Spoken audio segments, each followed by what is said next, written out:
I'll call to order the Ascension Parish Council meeting for Thursday, June 19th. If everyone would please stand for the prayer given by our own Ken Dawson. Let us pray. Father, we give you thanks and praise for all the blessings that you bestowed upon us, for the opportunities that you've given us. And Father, even by attendance tonight, we thank you for the citizens and residents of Ascension that's concerned about the direction, oh God, and committed, oh God, to the well-being of this parish. We ask, oh God, for wisdom tonight as this council, administration, make decisions, oh Lord God, in directions that will benefit the people. Father, we thank you for all the things that you've given us. We thank you for all the blessings that have been bestowed upon this parish, and we give you all the glory and praise in Jesus' name. Amen. Amen. I'd ask that we remain standing, and I'm going to ask the Santa Maria girls volleyball team if they would please come to the microphone and lead us in the pledge. Ladies.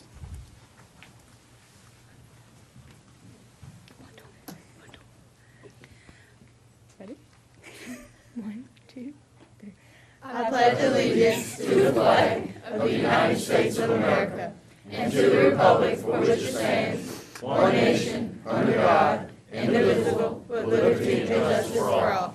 Thank you, ladies. Thank you. Roll call, Madam Secretary. All members present with the exception of Councilman Satterley.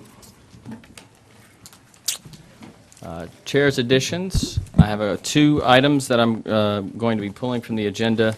Items 6J, due to a concern from Councilman Satterley who couldn't be here. So we're going to put it on the next council agenda, and item 15 as well. I'll move on to 3A, which is to change the date of the July regular council meetings. I know our secretary reached out to everyone. I think the consensus was for July 9th and July 24th. Do I have a motion on that? So moved, Mr. Chairman. Motion by Councilman Tyler Lambert, second by Councilman Melancon. Any objections? Those dates are changed. Thank you, gentlemen. Public comment, sign, and peer reminder. If you wish to speak on an item, please fill out a public speaker card, and you'll have 3 minutes on that item. With that, we'll move into the parish president's report. Mr. President, do you have anything? No. In the interest of time, Okay. We'll move on to the consent agenda. The chair would entertain a motion to move on the consent agenda minus option 6J. Motion by Councilman Benny Johnson, second by Councilwoman Cazzo. Any objections? Hearing none. Consent agenda is adopted. We'll move to item number 7, which is from our Recreation Committee recommendations. 7A is a resolution to call and hold an election in the Parish of Ascension on November 4th, 2014, for the purpose of authorizing the levy and collection of a 5 mil tax assessed on valuation of all property subject to taxation in the parish for a period of 10 years for the purpose of acquiring, constructing, improving, and maintaining and/or operating recreational facilities and activities in and for the parish. I'm going to ask the citizens group that has been working on this plan for over a year to come. They have put together a presentation, and they wish to give that to us and give us some of the background. So we'll start with that, and then I'll move into the speaker cards. Thank you, Mr. Chairman, members of the council, and in particular, Councilman Turner, who is the chair of the Recreation Committee. We sincerely appreciate your efforts in this behalf. My name is Donald Sanji. I recently retired after 37 years with the Ascension Parish Public School System. Thank you for giving us the opportunity to speak about an issue that I feel is extremely important to the citizens of Ascension Parish. Can we put the first slide up? Okay. The title of this slide says it all. Better recreation now, and the key word is now. 20 years ago, I was part of a citizens group that studied recreation in Ascension Parish. We made recommendations for significant improvements. Mr. Lambert, if you recall, I think you were part of that group as well. We did this 20 years ago. At the time, my children were 12 and 7 years old. They're now adults, and these recommendations that we made 20 years ago still haven't been acted upon or realized. My grandchildren are 5 and 2 years old. And I hope that history does not repeat itself, and 20 years from now, we're not saying, oh, I wish we had made some improvements to recreation. It is no secret that Ascension Parish is the fastest growing parish in the state. It's interesting to note that we're also the youngest parish in the state. Over 1/4 of our population is under the age of 18. People with young children have been moving here in droves, most of them because of our excellent school system. While they have been happy with their schools, many have expressed disappointment with recreation opportunities in our parish. The current state of recreation in our parish leaves a lot to be desired. Our facilities are inadequate in number and are poorly maintained. And this is not to disparage the many people who work in our parks, because they work very hard at this, but they just don't have the resources to adequately maintain them. There's no dedicated funding for recreation. It is supported by an allocation from the parish budget. And there is no budget for the construction of new facilities. Because these facilities are not adequate, many citizens are turned away from parish programs and end up going out of parish for their recreation. It has been said that improving recreation might be a good idea, but the parish has too many other needs that are more important, like transportation, sewer, other things like that. Are we saying that we can have either good recreation or good roads, but not both? If someone had told me when I was superintendent that we can have a good math program or a good English program, but you can't have both, you have to choose one or the other, which one do you want? I'd have said that's ludicrous. Both of them are important, we need both of them. And roads are important, recreation is important. Other things are important as well. The proposal you will see this evening will free up the $2.5 million per year in the general operating budget that's used for maintenance now, that you can see used for these other pressing needs like transportation or sewer. That would become available to you if this is put into effect. In a nutshell, here's a summary of the recreation plan. Upgrades to every local park, walking and jogging trails, a performing arts theater, new spray parks, tournament fields and courts, a huge community park in Donaldsonville, access to waterways and campgrounds. And now I'll defer to, we have some other speakers who will talk about some of these items in more detail, but I thank you for the opportunity to speak.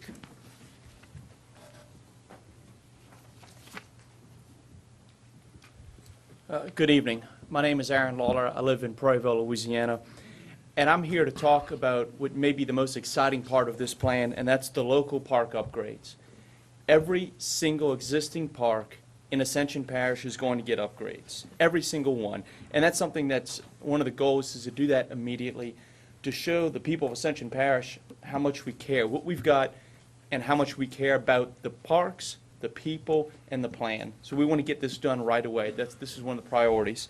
The parks are going to get playground equipment, improved playground equipment, better power and lighting. This is important because we're talking about lighting for fields, which is a safety issue also, and power going to the fields to allow people to announce the games or to run the scoreboards. Right now, this is sporadic, or sometimes it doesn't happen at all, or we have lights out where you can't play a game past dark. And we don't want kids out past dark doing things they shouldn't be doing. We want them on the ball fields playing. We're talking about walking trails. This is a great thing to do for families, for adults, for children, a great way to spend some time and get some exercise. Upgraded pavilions. Now, this is something I really think is important if we can get some upgraded pavilions, because this is an opportunity for community to come together. Whether it's a group of friends that just want to get together, a family reunion at a park, something that we can't do right now. People can't go to a park for a family reunion right now, and that's unfortunate. But that's something we want to improve with this plan. Repaired restrooms. All the parks have restrooms, but we want to make them something that we can be proud of as far as restrooms go. Resurfaced courts, basketball and tennis courts. We have some tennis courts and basketball courts, but they're not in the greatest of conditions. And it can be a safety hazard to have them in a bad condition. We want to make them in a great condition to encourage people of all ages to come out there, play tennis, basketball, volleyball, whatever they want to do on the courts. Family picnic areas. We don't have picnic areas at many of the parks. If you want to go out there and bring your kids out there for the day, you have to sit on the grass, which is okay, but let's put some picnic benches out there for those of us with bad backs, because I can't sit on the grass all day. I want to have a picnic bench where I can go and enjoy some time with my family in the parks. And as I kind of mentioned before, some tennis courts. We have some, we want to make them better. Now, specifics on some of these plans is Leo Stevens Park, which is on Cannon Road. We want to make an investment of $333,000 in this park. A new walking trail, a new parking lot, resurfaced batting cages, which will allow, even on a rainy day or when poor weather comes through, to use them almost immediately after. And this is important. We want to get kids and adults, because I still like to go out to the batting cages myself, and get them using these. Covered bleachers and electrical power to the field. once again, you know, it's fun I have my kids here, I have 3 little boys. It's fun when they're out there and you hear their names and somebody's announcing they're up to bat. Riley and Yeager and Highland, Lawler, they're up to bat, and that's fun. I mean, that's fun for the kids, it's fun for the adults, it's fun for the grandparents that are there watching their kids. We also want to talk about Paula Park. Now, one of the key things that we've heard from a lot of people is new spray parks. And we're going to put multiple new spray parks in with this plan, but Paula Park is going to get one of them. And I tell you, we already have 2 of them in the parish, and they're huge hits. We're going to put picnic tables and picnic areas into this park, have 100 new parking stalls. This is where we want to put an outdoor stage with a pavilion. You can have small concerts, family reunions, crawfish boils, all kind of things can go on there. Put up some scoreboards and put up curb stops in the existing lot. Now, this is a $668,000 investment in our community to make our community stronger. Now, I'm going to hand it over to Amy Johnson, who'd like to say some very positive things. Thanks, Amy. Good evening. I'm Amy Cloy Johnson. I live in Santamo, and I'm part of the Citizens Advisory Group. I'm going to tell you about Santamo Park, and I'm going to tell you about Butch Gore, but first I want to tell you, I grew up at the old SPI, which is what the Santamo Park used to be. It's where I grew up. It's where I joined my cousins. I ran around and I played. The park in Santamo today is not a place that my 5-year-old can go run around and play. There's not really anything for her there to do. However, with the proposed upgrades and changes to the park, this will be a place that my daughter and hopefully my grandchildren into the future will be able to play at. So a spray park, beach volleyball courts, new playground system, resurfaced walking trail, remodeled press box, tennis courts, improved lighting, sandblast and paint the old rec building. I've been to that building throughout all of my life for many events, and that's where my wedding reception was at, so I'd like to see it looking nice for a long time. It has fond memories for me. That's an $853,000 investment there. Now I'm going to talk about Butch Gore, which is our girls. Our girls, baseball, softball, fast pitch, they deserve better. The things on the Butch Gore to-do list have been there since the 1990s. So if there was ever a case for better recreation now, Butch Gore is the case. So at Butch Gore, we've got additional land purchase, improved batting cages, 2 new softball fields, new restrooms, lighting for new fields, scoreboards, and repair lighting that's currently on the fields at this time. That's a 1.73 investment. I think it's very much worth our while to plan for our future and better recreation now. Thank you.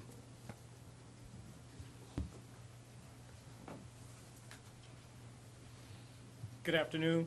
My name is Mark Peters with Hope Youth Development, Gonzales Flag Football, and also Ascension Kids Golf. I want to talk to you guys today about the plan, the Donaldsonville Fairgrounds plan. In this plan, we're looking to add 3 softball fields, 2 soccer fields. Right now, there's no soccer fields there now. Right now, we're doing soccer at the middle school, at Laurie Middle School, for the last 5 years, but we've run out of space at that location. Baseball fields, new batting cages, concession buildings, covered bleachers, pavilions and restroom, a small lake with a multi-purpose building that could be utilized for small groups at that location. 2 basketball courts. At this present time, there's only 1 basketball court that people can use in the public for the whole Donaldsonville area. Also Spray Park. Spray Park is one of the biggest things. I think it's going to be very exciting for the kids there in Donaldsonville. A lot of kids have trouble getting over here to utilize the Spray Park here in Gonzales. So something right there in their backyard would be very well utilized in the Donaldsonville Fairground. Also playgrounds for toddlers. There's only 2 playgrounds in the city of Donaldsonville. One is at Laurie, and the other one is up by the levee in Donaldsonville. Those are the only 2 parks in the city of Donaldsonville with approximately 7,400 people there. The total investment in Donaldsonville at this facility, which is owned by the parish now, is $2.8 million. Donaldsonville needs it. Our parish needs it. Let's make this happen. I pulled up every election in the last 20 years, and we've only attempted 1 time to pass a parish-wide tax on recreation, and that was in 1994. Let's not wait another 20 years.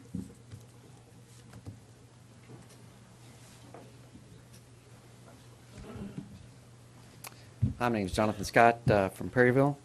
And I just want to say My boys at home are the same age as Mr. Sanji's were, you know, when he talked about going through this effort 20 years ago, the same exact age. And, you know, it's always a battle. You know, sometimes I think they would live their lives on the Xbox if I let them. But, you know, it's a challenge for a parent to find the sort of diverse activities that keep the kids interested, something they can call up their friends, and their friends get interested. We can pile them all up in the van and head out and find something to do. And more often than not, you know, on the weekends that they're not playing organized sports, we're headed off to the other parishes in this area, Florida parishes, you know, looking at some of their outdoor recreation facilities, spending all day, buying meals, and coming back just wore out. They're too tired to get on the Xbox when I get done with them. On this slide, you know, we have the types of facilities that engage multiple family members for hours on end. You know, the kind of activities that keep people in Ascension Parish and make it a destination, and something where they're also gonna spend some money on meals during the day. I joined this this committee because I'm crazy about paddling. I'm heavily involved in paddling several local waterways, and Ascension is quite literally covered in water, sometimes more than others. But we've got you know, about half of the parish is swamp, and we've got a dozen of these intermediate-sized waterways crisscrossing the parish. You know, they're a little bit too small for heavy boat traffic, but they're absolutely perfect for paddling. And we don't have any paddle launches. You know, so I just want to give, I mean, you see these kayaks strapped on people's cars leaving the parish every weekend, And these aren't all, you know, paddlers heading down for redfish on the coast. They're going to rivers all over southeast Louisiana and just having a good time. Paddling is one of the fastest growing outdoor activities in the nation. We have the resources here. These are public waterways. You know, we should just take advantage of our strong suit. And on the spray parks, you know, a lot of people have been talking about the spray parks. The 4 new spray parks in the plan, it's arguably one of the most in-demand features for young families and expected to pull in kids all summer long. I think every meeting we had, it seemed like that number of spray parks grew by 1 every time we met. And I can say, you know, I did some shameless reading through you know, the Brett Committee minutes, trying to learn what I could on their success there in East Baton Rouge Parish. The one item that showed up a couple of times from Ascension Parish in their discussions was the Oak Grove spray park. They noted that they were losing quite a few young families in the mornings going over there to enjoy the spray park. So I just wanted to share that with you. Next, the nature trail. So like I mentioned, you know, I joined up with this to promote paddling, and I tried to go to every community meeting and had more than one person who was a scout leader come up to me to talk about trails and ask about trail opportunities. And, you know, I got to thinking, wow, yeah, you're right. You know, half the parish is bottomland hardwood wetlands. And, man, it's just fantastic opportunities out there. And we've got you know, the Maurepas Wildlife Management Area. A good chunk of that is in Ascension Parish. We could probably come up with something out there. And there's a lot of large landowners. And coincidentally, you know, that night I got contacted by a landowner in Bluff Swamp. He had 800 acres there, and I think another 1,200 on the Iberville side. And he wanted to volunteer his property for recreational trails for the parish. Wow. Since then, he actually talked to some other landowners out there who verbally came up with the same idea. And it's just spread. We've been getting just a whole lot of interest in this. And where we have either public land or privately owned land where the owners are willing to open it up to the public, you know, if Ascension will cover the liability while the public's on the property, you know, I say we take advantage of it. It's what we have. That's our asset. That's what we have. Half the parish is in you know, swamp people, and you got people driving an hour and a half to go see alligators from Ascension Parish. It's here. People just want to relax, take a walk, commune with nature, and enjoy what we've got right here in the parish. The shooting range, expanding the shooting range, and some people might not think that has much to do with families, but we've actually got a number of excellent shooters and organizations here in Ascension. The Youth 4-H shooting group organization places nationally almost every year, and from what I understand, the young ladies in that group are among the best of the lot. Fish and Pier with Pond. A lot of great anglers here in Ascension Parish, and having a stocked pond that the public can access. I mean, what better fun for especially the young kids. And District 11 is you couldn't ask for a better place. It's probably you know, centrally located for the population of the parish. It's going to be easy to get to, and it's going to be packed. And then the dog park.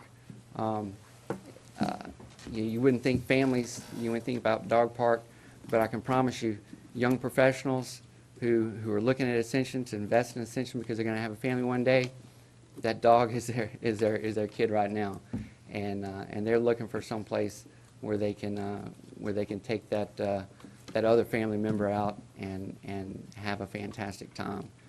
People these days invest as much in their dogs as some do in their kids, and the dog park and the dog parks in some of the other parishes, you would just be amazed to see the traffic of people utilizing those facilities.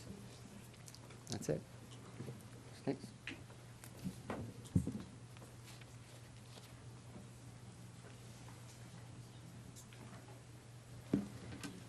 Good evening. My name is Allison Leake. I am from Sanama, and I'm the head volleyball coach at Sanama High School, along as the director of the Bayou Bandits Volleyball Club.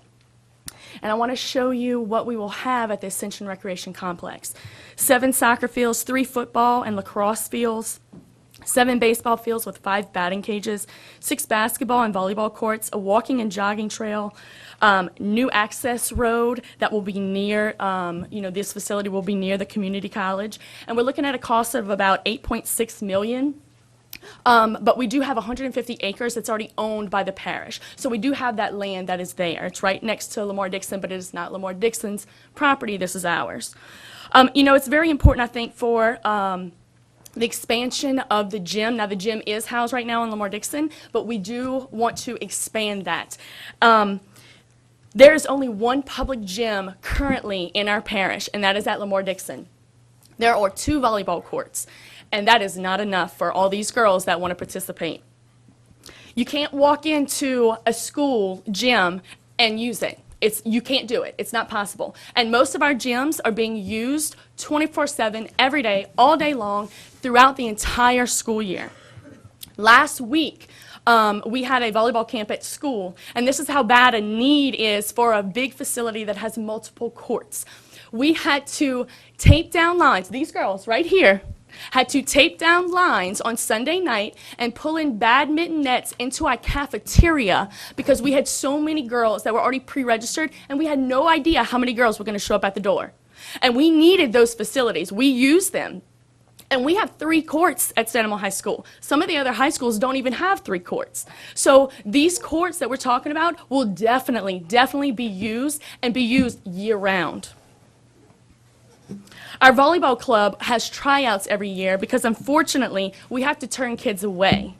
We literally just do not have the space and the court space and the gym space and the time to have all of them in there. We've even rented out Lamar Dixon when it's available because it's very hard to get, but it's still not enough. It's still not enough space. This past season, we had 14 teams, but we could have had 18 to 20 teams. So we had 130 girls, but we could have had close to 180, 200 girls participating in our parish in this sport. We also have a club volleyball tournament that we host here, and we've been hosting for a very long time. We have 80 to 100 teams that come in to our parish to participate. Now, in the past few years, probably the past 3 or 4 years, we've actually had to go outside of our parish for gym space because we don't have enough here or we can't get the gyms that we need. So we've gone to Baton Rouge, we've gone to Ascension this past season for their gym space. So that means that we are taking literally tons of money outside of our parish because we don't have the facilities, which is a shame because we have a ton of people that are incoming into our parish with all of their kids and their grandkids that want to participate. They want this. We really need one facility to where we can walk in and we can see multiple courts and keep our money here. You know, the need for roads and sewage is not going away. It didn't go away 20 years ago, it's not going away now, and it's not going to go away 20 years from now. It's not, let's be honest. So instead of picking one or the other, why can't we look at, you know, if we get a tax for our recreation, that alleviates $2.5 million per year for something else, because recreation does not have a set fund. So we're taking $2.5 million from our roads. So in 10 years, that's $25 million. So now roads and sewage, now we can possibly use that for that money. Use that money for the roads and sewage. And I'm going to tell you, I'm very passionate and we're not going away. We will be back year after year after year because I want to make sure that our kids and our grandkids have this opportunity. They deserve this. We, as a community, we deserve this. So please help us improve our children's future by giving them positive activities to take part in. Thank you. Dante Perkins will now speak to you about the economic impact of hosting tournaments.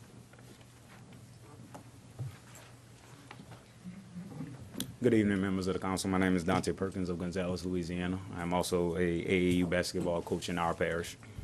I'd like to take a minute to talk to you about the economic impact of tournaments if we host them inside our parish. These facilities would have the capability of hosting basketball, baseball, volleyball, soccer, flag football, ultimate frisbee, badminton, wrestling, etc. Multiple tournaments. An example of one tournament that is held in New Orleans, Louisiana. It's the All-State Sugar Bowl Super 60 tournament. It hosts 411 teams, an average of 11 players per team, equals 4,500 players. If you count their family members, it's close to 10,000 people that all need food, shelter, shopping, which equals dollars for our local businesses from tournaments hosted in our parish. I know on my own, I spend $300 to $400 on a weekend when I have to travel out of state. The convenience of this facility, being that I-10 runs through our parish, it would give a planned 2 entrances that are easily accessible from the interstate. We all know or have someone that participates in one of these or one or a multiplicity of these events. A local facility would make it easy and give it easier access for our young and elderly to get out and participate in our parish.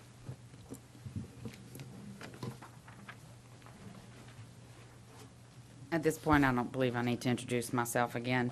But what I will tell you, most of you may not know, is that I'm actually, for 15 years now, I've been involved in our local community theater. And what I'm going to tell you is we need a performing arts center here in Ascension Parish. One of the greatest joys I have is actually doing the kids' Christmas show every year. And I can't turn a kid away. And it's probably 80 to 100 kids, and sometimes it's just more like herding cats than it's actually teaching them anything.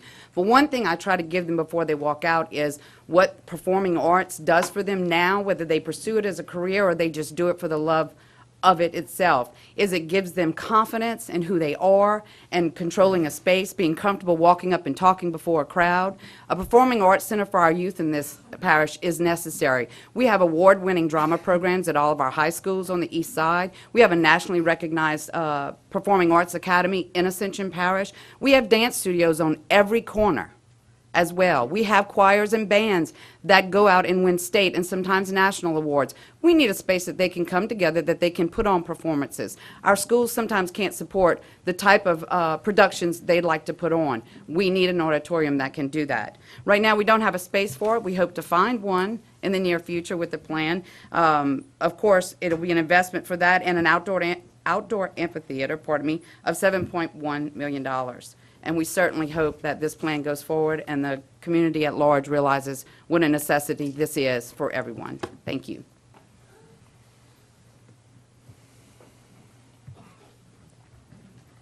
I'm back at you guys again. The plan that we see on the screen now talks about the construction costs. Construction costs is totaling $24.5 million, and you can see the graph where it's broken up in local and new parks, performing arts facilities, and the Ascension Recreation Complex. The next screen, total estimates for the plan: construction costs $24.5 million, construction contingency $2.5 million, engineering, surveying, testing, administration $4.8 million. A total construction cost of the project $31.8 million. As far as the proposed funding, which is on the next page, we need a dedicated fund for recreation. We're proposing 5 mills for property owners here in Ascension Parish. The millage will provide $58 million over a 10-year period. This will be a 50-50 split between construction, operation, and maintenance. This will be placed on the ballot November 4, 2014. We will also be looking for grants and public-private partnerships to accomplish some of these goals. Starting at a practical level of the facilities and services, and that's why we chose 5 mil, because we believe that it will be more palatable for this millage to be able to accomplish our goal. For the homeowners, the average home at $150,000, you will be looking at $3.13 per month at a total annual cost of $37.50 on that. $3.15, that's the price of a kid's meal for that little kid that's crying right now. And one thing that I was excited about is the cost. Everybody talks about it's too much, we can't afford it. I can even afford $3.13 per month to make sure a kid has a safe, lighted, public facility to use. They do not have to travel. They do not have to go anywhere else. And by doing this, we can make a difference in our community for not just one child, but a lot of kids here.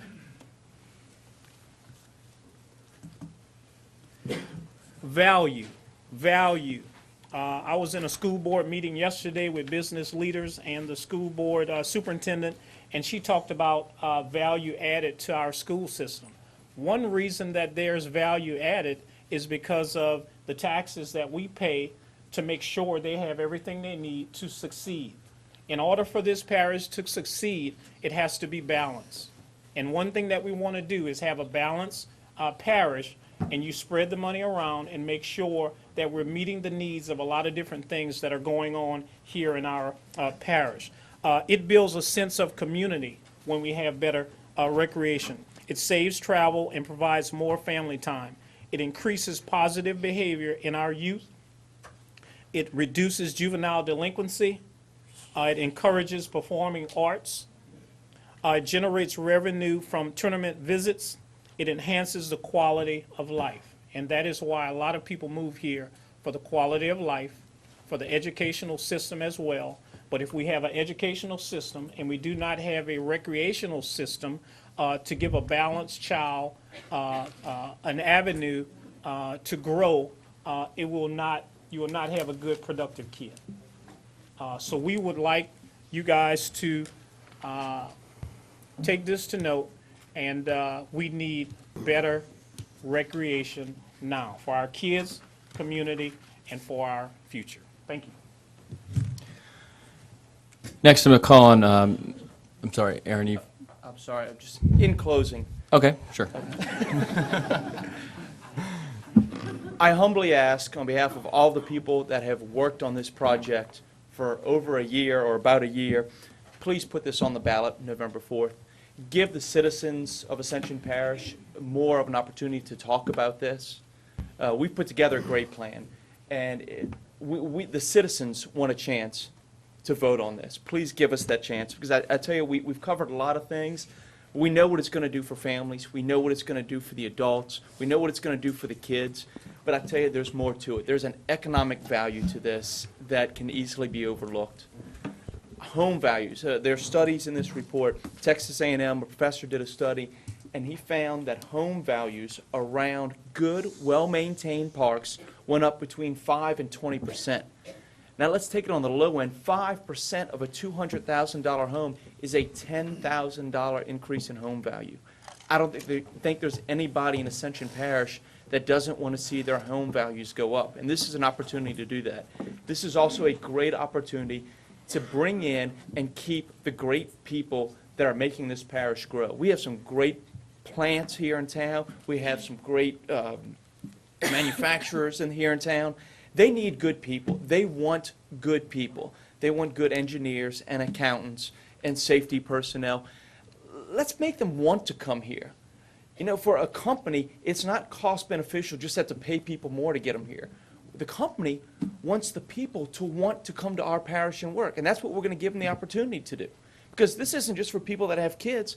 This is for the people that want to have somewhere to go on the weekend, something to do.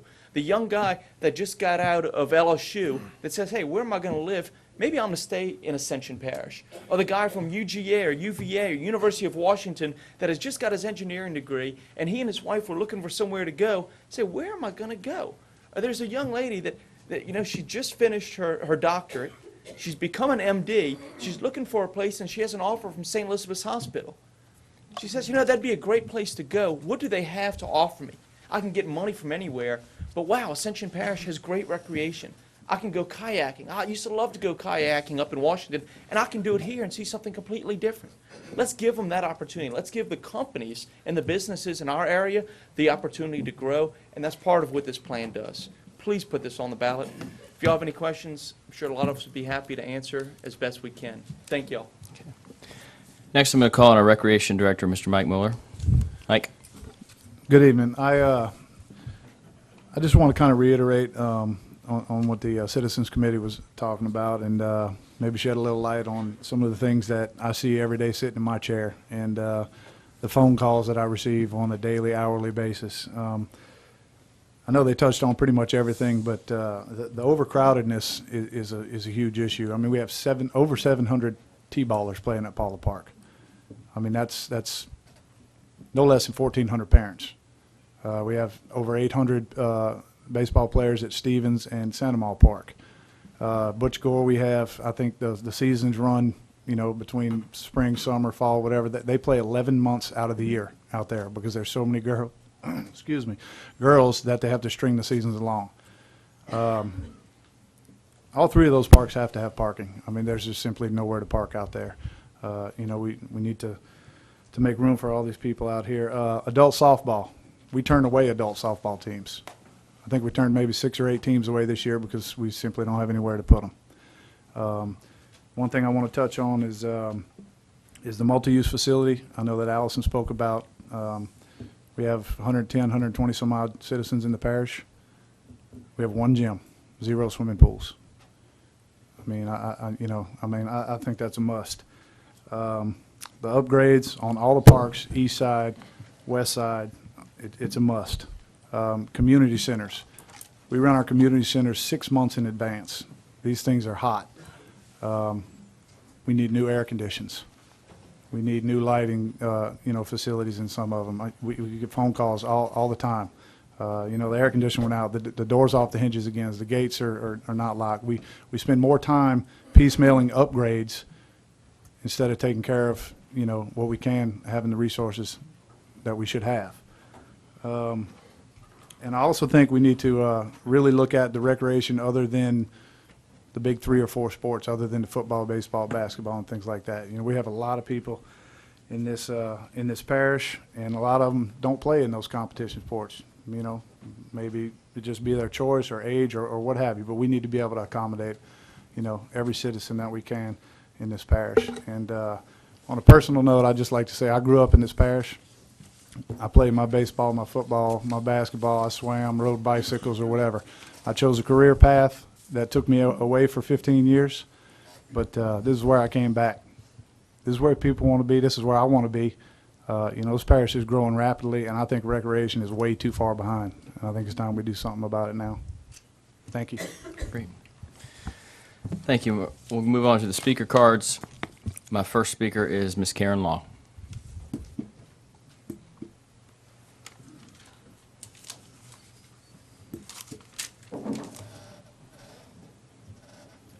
Hello. Also, Butch Gore Park is very important to me. I have 3 granddaughters that play there. We're having a tournament this weekend. We had one last weekend. We're having one this weekend. There's going to be 40, 50, 55 teams. For the ladies' bathroom, we have 3 stalls. All these people coming in, and we have 3 stalls. We have a 4th, doesn't have a working door. But I want to touch on something else, and that is that children who participate in sports are less likely to drink. They're less likely to do drugs. Their ladies are less likely to get in trouble. And they're more successful. And the more successful these kids are, is going to benefit all of us because they're going to be paying the taxes. They're going to be staying and living and bringing children into the parish. So there's a lot of different ways to look at this because it is an investment in our kids. And I'm going to take a little bit different route. But I wanted people to know that I'm going to talk about childhood obesity. Preventing obesity is essential. Experts say as treating obesity is extremely difficult, it's important to promote healthy food choices and physical activity. Lack of exercise is a big risk factor for being overweight. He's saying that kids need at least 1 hour of activity a day, at least 5 days a week. Also, that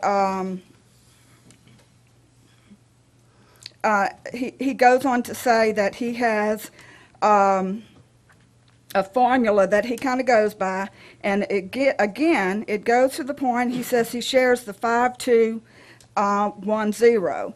5 fruits and vegetables, less than 2 hours of screen time, 1 hour of exercise, and of course no sugary drinks.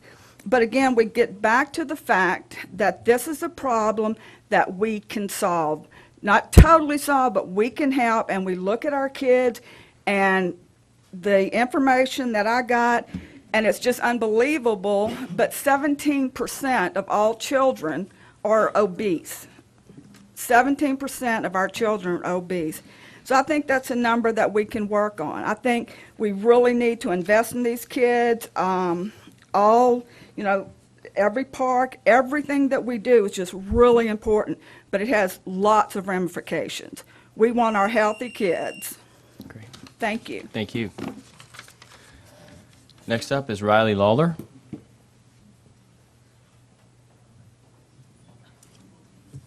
I'm Riley from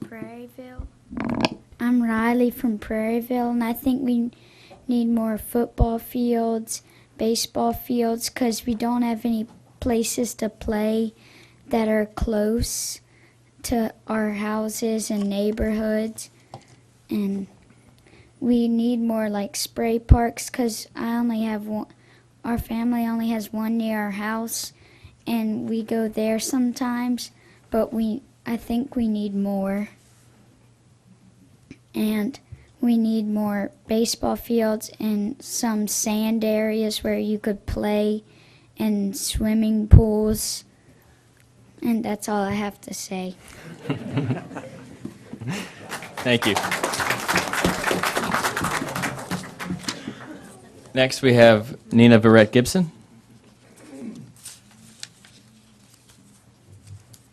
Good evening. I'm Nina Barrett Gibson. I live in Prairieville, Louisiana, and I'm so proud of the citizens of Prairieville and of Ascension Parish. This has been a long time coming. Been looking forward to it, and I'm so glad they've covered just about everything except for one thing. Please provide scholarships for the young people that are going to all the different schools in the area and in the parish, so they won't have to leave. They'll be able to stay. Those that go to Southern, LSU, the River Parishes, ULL, Southeastern, and the ones I forgot.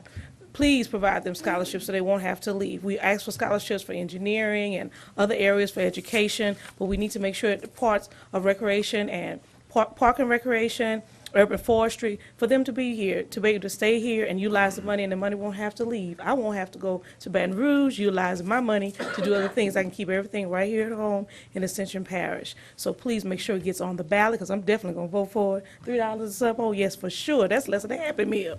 I can definitely get that. So, and to piggyback what the other lady said about obesity, it is a problem. We love to eat. We know we got great food in Ascension Parish, but we also need to recreate. We need to move. And to assist us in that, you guys must put that on the ballot so we can make that first step into moving to utilizing our waterways and our paddling, our swimming, and recreating. And the citizens will take ownership and won't tear it up, especially if you utilize our park rangers there as well. I'm looking forward to seeing what's going to happen, because you got my vote. So don't disappoint me. Don't make me mad that I voted for you. Thank you. Next, we have Tony Rodriguez.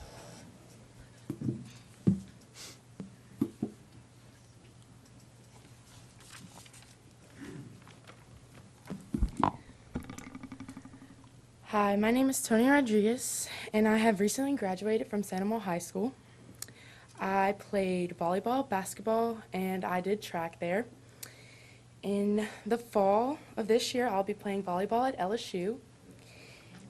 And I think it's very important for our future youth to have amazing facilities.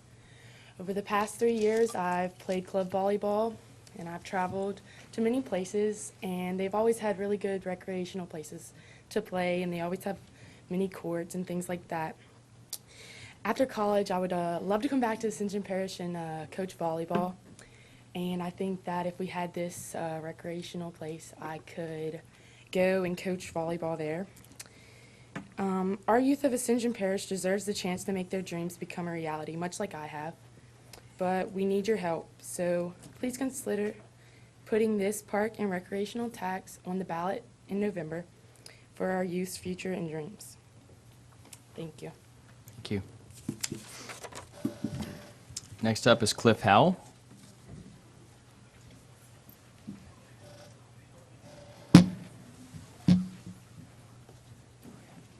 Hi guys, how are y'all?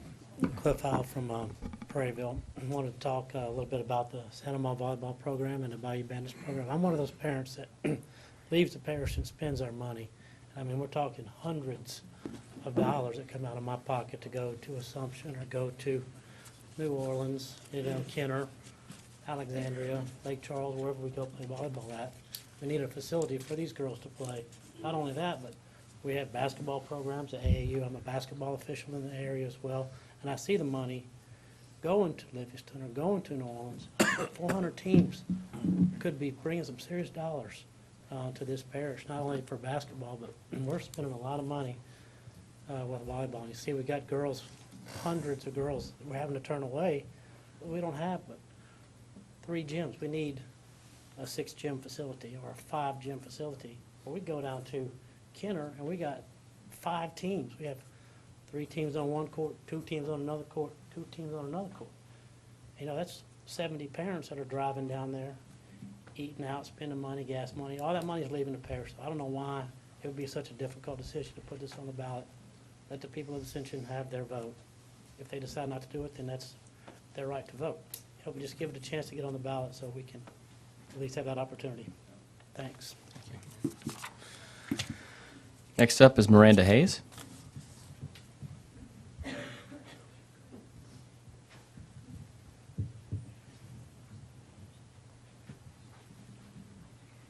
Good afternoon. My name is Miranda Hayes, and I'm currently going into my third year as a dancer for Santa Monica High School. I'm a Gatorette. Each year we host a mini clinic where we bring in young dancers between the ages of 3 to 11, sometimes older than that. We recently added on the 3-year-old group this year because we had so many parents signing up their 3-year-olds saying that they were 4-year-olds. We bring them in for 1 week and we teach them 2 routines. On the Friday night, we host a show-off night where the girls and their parents get to come. This past year, we had a record-breaking 225 girls sign up to participate in our clinic. Once all the girls, Gatorettes, and their family members are in the Gold Dome for our show-off night, it's not big enough.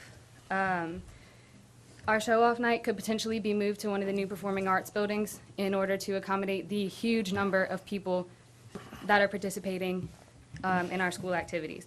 The building could also be used for things such as our camp and competition show-off, where we show off our dances that we bring to compete here and at our national competition in Florida.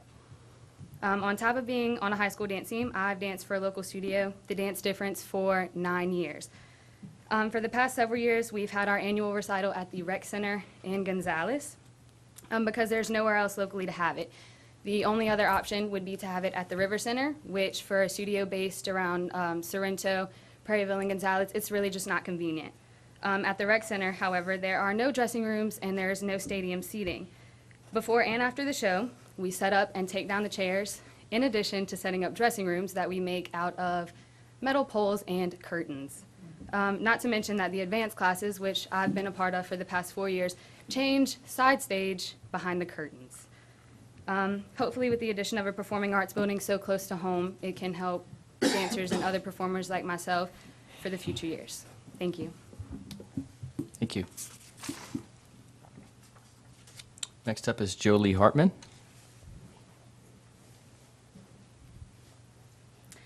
Hello, my name is Jolie. I am the head girls soccer coach at Santa Monica High. I just want to bring forward to y'all that for the past few years, the girls soccer program at Santa Monica has been hosting a black and gold tournament. And for the first 3 years, we had to bring our tournament to Burbank Park, that is in Baton Rouge. And it stinks to a point that we have to bring everything we have at Santa Monica to Burbank, which is our sports medicine, our concessions and everything else, all the way to Baton Rouge just to have something for Santa Monica High School. Having something here in Ascension Parish to help all the schools, like the sports, could just tremendously help us as coaches out, knowing that my soccer team doesn't have to drive to Baton Rouge for practices or for tournaments or anything else.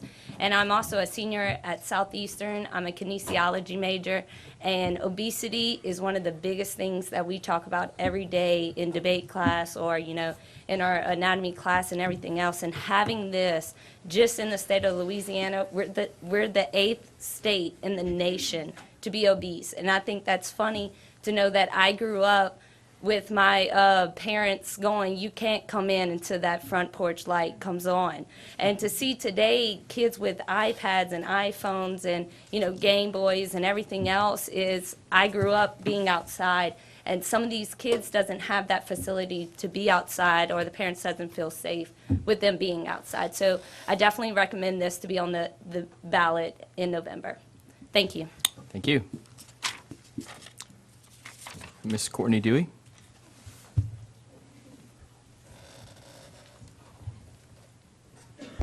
Good afternoon. My name is Courtney Dewey, and I'm a member of the Santa Monica High School volleyball team. With being very involved in this community, I think that this program would help not only me and my teammates, but all of the kids and parents of Ascension Parish. The number of facilities we have to play the sport we love is very limited. By passing this program, we will have so much more opportunities to play our sport. along with many other places closer to home. We have to travel long distances just to host a tournament. I think my teammates and every child in this parish would benefit from this program. I plan on staying in this parish for the rest of my life, and I would hope that the future generations get to have these amazing facilities and opportunities that I didn't get to have. Thank you. Thank you. Victoria Howell? Good afternoon. My name is Victoria Howell, and I'm a member of the Santa Maria volleyball team, and I also play for Bayou Bandits. They pretty much covered most of the things, but I'm going to go back to not having a lot of spaces for us to go places. I travel all the way to New Orleans, to many places, and when it's our turn to host our volleyball team, we have to go out of our Ascension because we don't have enough room for everybody. And also, we don't really have any places after the season's over with to go for fun. Like, I'm a senior this year, and when I graduate, I'm very athletic. I like to do things. There's nowhere for me to go after I play. So we kind of want somewhere to have like an open gym where everyone's just open to go. And not only just volleyball, like all other sports. Me and my family, every time we're at my grandma's house, we go to play basketball, and we have to go to the local church that just happens to have some concrete and a court. I think it would be really helpful for all of us to have some place that we can go whenever we have free time, and instead of doing other things, we can be active with ourselves, which also will help with the obesity problem if we're all active. And I just think this would be really good for our Ascension Parish. We have many young children, and their families will be growing, and just more options for everyone to do. All right, thank you. Thank you. Mr. Frank Bonifay?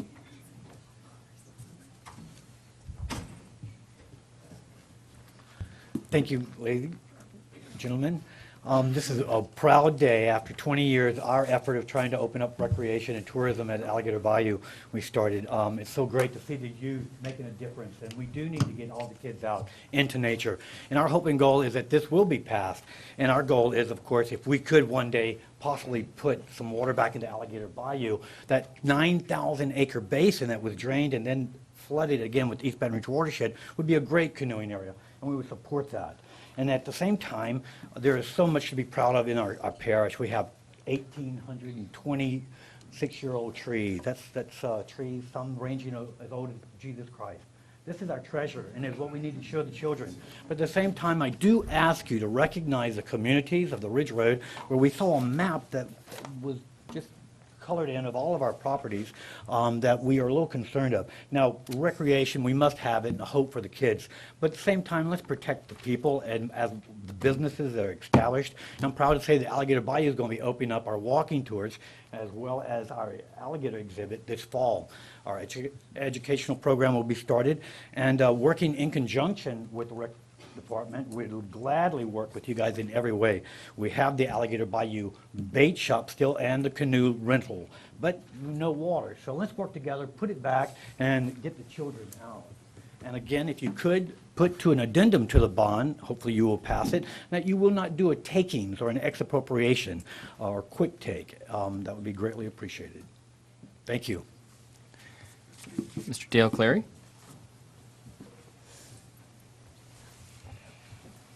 I'm Dale Clary. I live off Alligator Bayou Road, and I'll be real brief. I'm a taxpayer. I hate taxes, but this is one tax I'll be glad to pay. I'm not a lifelong resident here. I'm one of the Baton Rouge carpetbaggers. Thank you for letting us come. But I've been here since '97 and have every intention of staying, and I think the programs that are here are wonderful. I've had the privilege of canoeing Bayou Manchac because I live on Bayou Manchac, and it is beautiful. I know we mostly think of it sometimes as just simply a drainage waterway, but it's a beautiful area there and back in the Alligator Bayou swamp areas. But I do ask you to do one thing, and it's simply a repetition of what Frank Bonifay just said. You've got a great program here. Please don't use the power of expropriation to take property from people who are also trying to do recreational and outdoor activities. And the only reason I say this is because there have been some maps that have come out that do seem to include in this program property owned privately by people who have their own plans for their property, including recreation, including Frank Bonifay and the guys there. So that's all I ask, is that you keep expropriation out of this. We've got a good program going. Let's keep it at that. Thank you. Mr. Jonathan Scott? Thanks. I just wanted to add to that. unfortunate comparison with the map there. That you know, whether it's the you know, the Marpaw Wildlife Management Area, or whether it's Bluff Swamp, it doesn't matter. The area's there, and there's opportunities to work with landowners and agencies who have control of the wildlife management area, to establish trails and get people out there. The particular map in question was just a comparison between the number of visitors to the tiny little Bluebonnet Swamp in Baton Rouge. They see 26,000 visitors a year at that tiny little swamp, and then and it was just showing the comparison between Bluff Swamp and Bluebonnet Swamp. But we've got so much open land, and from what I've seen, many private landowners who are willing to work with the parish to establish nature trails, and I hope we take advantage of that and get our kids out in the woods and enjoying nature. Thank you. Mr. Trey Arnold.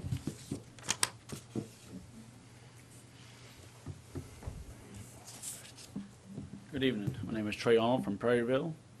I've been involved in T-ball and baseball in the parish for the last 7 years, both as coach in the league, all-star coach, coach in tournament ball, and also volunteer my time as being on the board for Ascension Baseball, which runs the recreation league here in the parish. And over those 7 years, I can tell you nothing has changed at the ballparks. We still have the same issues, same problems, year in, year out. It's not for lack of trying on the part of Mike and Michelle, but it's just there's just no funding there. In the next couple of weeks, we are putting on, let's see, July 4th weekend, we're hosting the 11-year-old Cal Ripken State Tournament at Stevens Park. And the following week, we're hosting a 15-year-old Babe Ruth State Tournament at Sandoval Park. Big problem. We have over 30 lights out between both parks. So all the games have to be scheduled during daylight hours, so if we get into nighttime, we can't take on the liability of not having lights at night. So next year, we were awarded the 9-year-old Cal Ripken Southwest Regional Tournament, which is going to bring in teams from Louisiana, Mississippi, Arkansas, Texas, and Oklahoma. A lot of teams coming in from out of state. I'd like to have some nice facilities for them to come to, you know, either playing at the ballparks that are going to have nice new lights, fix up everything that needs to be repaired, or the new facility to play at. We just don't have that right now. Also, my tournament team, this weekend, tomorrow, we're leaving to go to Lafayette for our state tournament. And our state tournament alone is over 40 teams. This year, we've played in Hammond, Livingston, Baton Rouge, Houma, and Thibodaux. There's no tournament facilities in Ascension Parish, so we have to travel outside the parish every week to go play somewhere else. Bring our money, restaurants, hotels, whatever goes outside the parish. It'd be nice to have a nice facility here to stay in and play in every week instead of having traveling outside.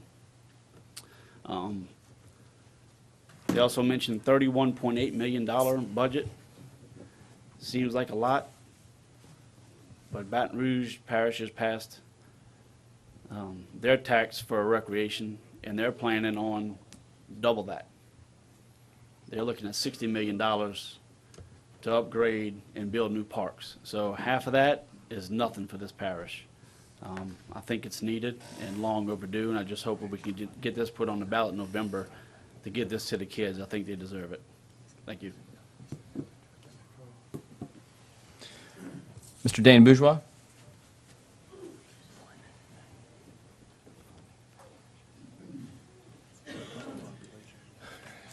Hello, gentlemen. Thank y'all for this opportunity. My name is Dane Bourgeois, and I am a lifelong resident of Sandoval. And I'm here to speak on behalf of the East Ascension Sportsman's League. Several of you councilmen have been to our meetings, and y'all know who we are.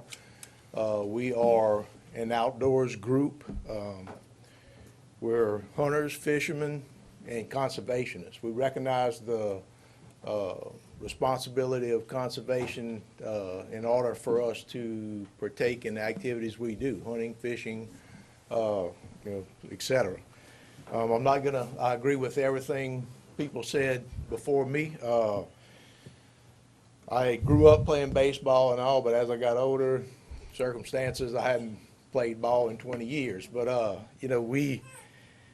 we've worked closely with the council over the years. I've been involved in this organization for 20 years, been a past president. I'm a current board of director member. We've worked close with the council on past projects. Either we've approached the council on things, needs that we thought were important as outdoorsmen, whether it be boat landings or access to different areas. And the council has approached us in the past too, with the same directions. We do, we've had some success, and we appreciate everything that y'all have done. We had a big success with a boat launch that y'all have, the council or the parish has put in, and we thank y'all for that. It's been great. But in the flip side of that is some projects didn't go through, and they were good projects, but there were funding issues, so to speak. And I just think it's very important for the consideration of giving the people a vote on whether or not they would like to,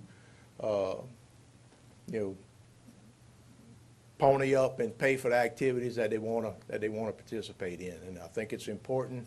It's needed. In the past, growing up here, I've seen the parish get populated, and the local ponds and woods that we used to be able to just go fish in or whatever, that disappeared, So the activities that y'all put in Lamar Dixon were great. Y'all put trout in the ponds over there for people to go on our request, on our recommendation, and it was a success. So I think it's important. I think y'all do a great job, but I think we can do so much more if the funding mechanism was in place. So I appreciate the opportunity for y'all to bring that to the people. Thanks. Thank you, David.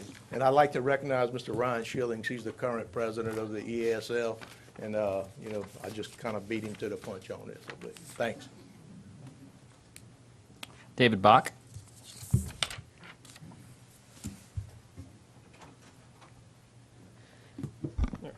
Hello, my name is David Bach. I live in District 11, and I stand here before you to urge you to invest in the future of our parks, recreation, and roads. The proposed millage is an investment in our community on several fronts, including crime prevention, public health, community development, tourism, economic development, and road improvements. It has been my experience that crime goes up during the summer months. We've learned previously that during the summer in Donaldsonville, some kids are playing basketball between two bar rooms. Neighborhoods close to my home have seen thefts go up in the summer when school is out of session. Teenagers with nothing to engage them will ultimately find themselves in trouble. Inadequate lighting and security at existing parks is already a crime issue. Public health. Childhood obesity and poor health rates are high throughout our state, not only because of our food, but because of the lack of access to quality physical activities and places for residents of all ages to participate in. Activity and recreation is crucial to improving long-term health outcomes of our residents, young and old. Community. What truly unites this parish? Where do we get to mingle with our neighbors? This plan provides an outlet to strengthen the bonds of our community so that we keep Ascension Parish feeling more like a family instead of a sprawling suburb of Baton Rouge. Tourism and economic development. The investment in the multi-sports and multi-purpose facilities is a revenue generator for the parish. Regional soccer, baseball, basketball, lacrosse, volleyball, wrestling, dance, and cheerleading competitions all could add up to millions of dollars of economic impact. The paddle trails and hiking trails all along our many bayous will also be a tourism revenue generator. Roads. As a home health physical therapist, I have driven every road in this parish, and I know the needs for improvements. The beauty of having dedicated recreation funding is that general funding dollars can be added to the roads budget. And this plan is comprehensive. It addresses the needs of every existing park. It provides a complex that will generate revenue. It establishes new parks and trails where they are desperately needed. It also helps to plan for future budgeting needs and future programming. Currently, recreation has zero dedicated funding. According to the last census, the mean or the average household income of Ascension Parish is $78,000. East Baton Rouge and Livingston Parish residents make $68,000. That makes us, per capita, the richest parish in the region. Baton Rouge and Livingston have dedicated recreation funding, and we do not. I'm urging you to invest. Also, according to the census, as we mentioned before, our largest demographic is 0 to 18. We are a young parish, yet we do not have adequate facilities for our children. I'm urging you to invest in the future of Ascension Parish. This vote declares that we care about the quality of our lives now, not 15 years from now. Please allow democracy in its purest form to have its voice. Allow all of the residents of Ascension Parish to vote on what they think is best for Ascension Parish. Thank you. Ms. Allison Leak. I just have a couple things to add that I think are important that weren't mentioned. The $2.5 million that we're using right now out of the general funds for recreation, I don't even know how we are not using more than that amount to do all the things that are necessary. But that's probably why our parks and our fields are so run down in the first place. But this is not going to get any better. We know this, right? Like, there's more and more people moving into the parish every single year, every month, every day. So this is just going to get 10 times worse. So, you know, in 5 or 10 years from now, we're looking at a cost for the program, but it's going to be much more expensive. You know, everything gets more expensive every year. The longer we wait, the more expensive, and now the more people we have, the bigger facilities we need. This is something that's urgent. You know, as much as roads and sewage is urgent, this is too. You know, our kids are playing volleyball in their backyards. Literally, they are hosting tournaments in their backyards with nets that they put up in the grass. We have a ton of them that go to Mango's, and not just the kids. We're talking about adults that literally drive from here to go to Mango's, which is in Baton Rouge, that has a ton of sand volleyball courts. Why can't we have facilities like that here? Not to mention over this summer, we host an alumni game every summer. All of my kids come back. In the 9 years that I have been at Santa Monica High School, every single senior that has graduated from Santa Monica and has played volleyball for me, they all come back because it's their only chance to play. So please, please consider this because it's a need, it's a necessity, just like other things we've been talking about. Thank you. Okay, that's all the speaker cards I have. I'm going to call on our bond counsel, Mr. Malcolm Dugas, to read the resolution, and then I'll open up the floor with our recreation chairman.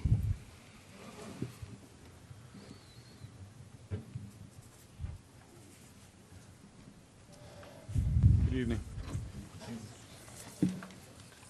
A resolution ordering and calling a special election to be held in the parish of Ascension, state of Louisiana, the parish, on November 4th, 2014, for the purpose of authorizing the levy and collection of a 5 mil tax on assessed valuation of all properties subject to taxation in the parish for a period of 10 years for the purpose of acquiring, constructing, improving, maintaining, and/or operating recreational facilities and activities in and for the parish, and further making application to the State Bond Commission for the consent and authorization to hold the aforesaid election, and further providing for other matters in connection therewith. Okay. Our recreation chairman, Mr. Travis Turner. I'd like to thank everyone tonight for coming out and speaking on behalf of the recreation plan and everyone that's put in the hard work. We have a lot of speakers, so there's no need to beat a dead horse. So with that, I'll go ahead and make the motion to put this on the November 4th, 14 ballot. Second. Motion by Councilman Turner and a second by Councilman Oliver Joseph on this resolution. Other discussion? Councilwoman Cazzo?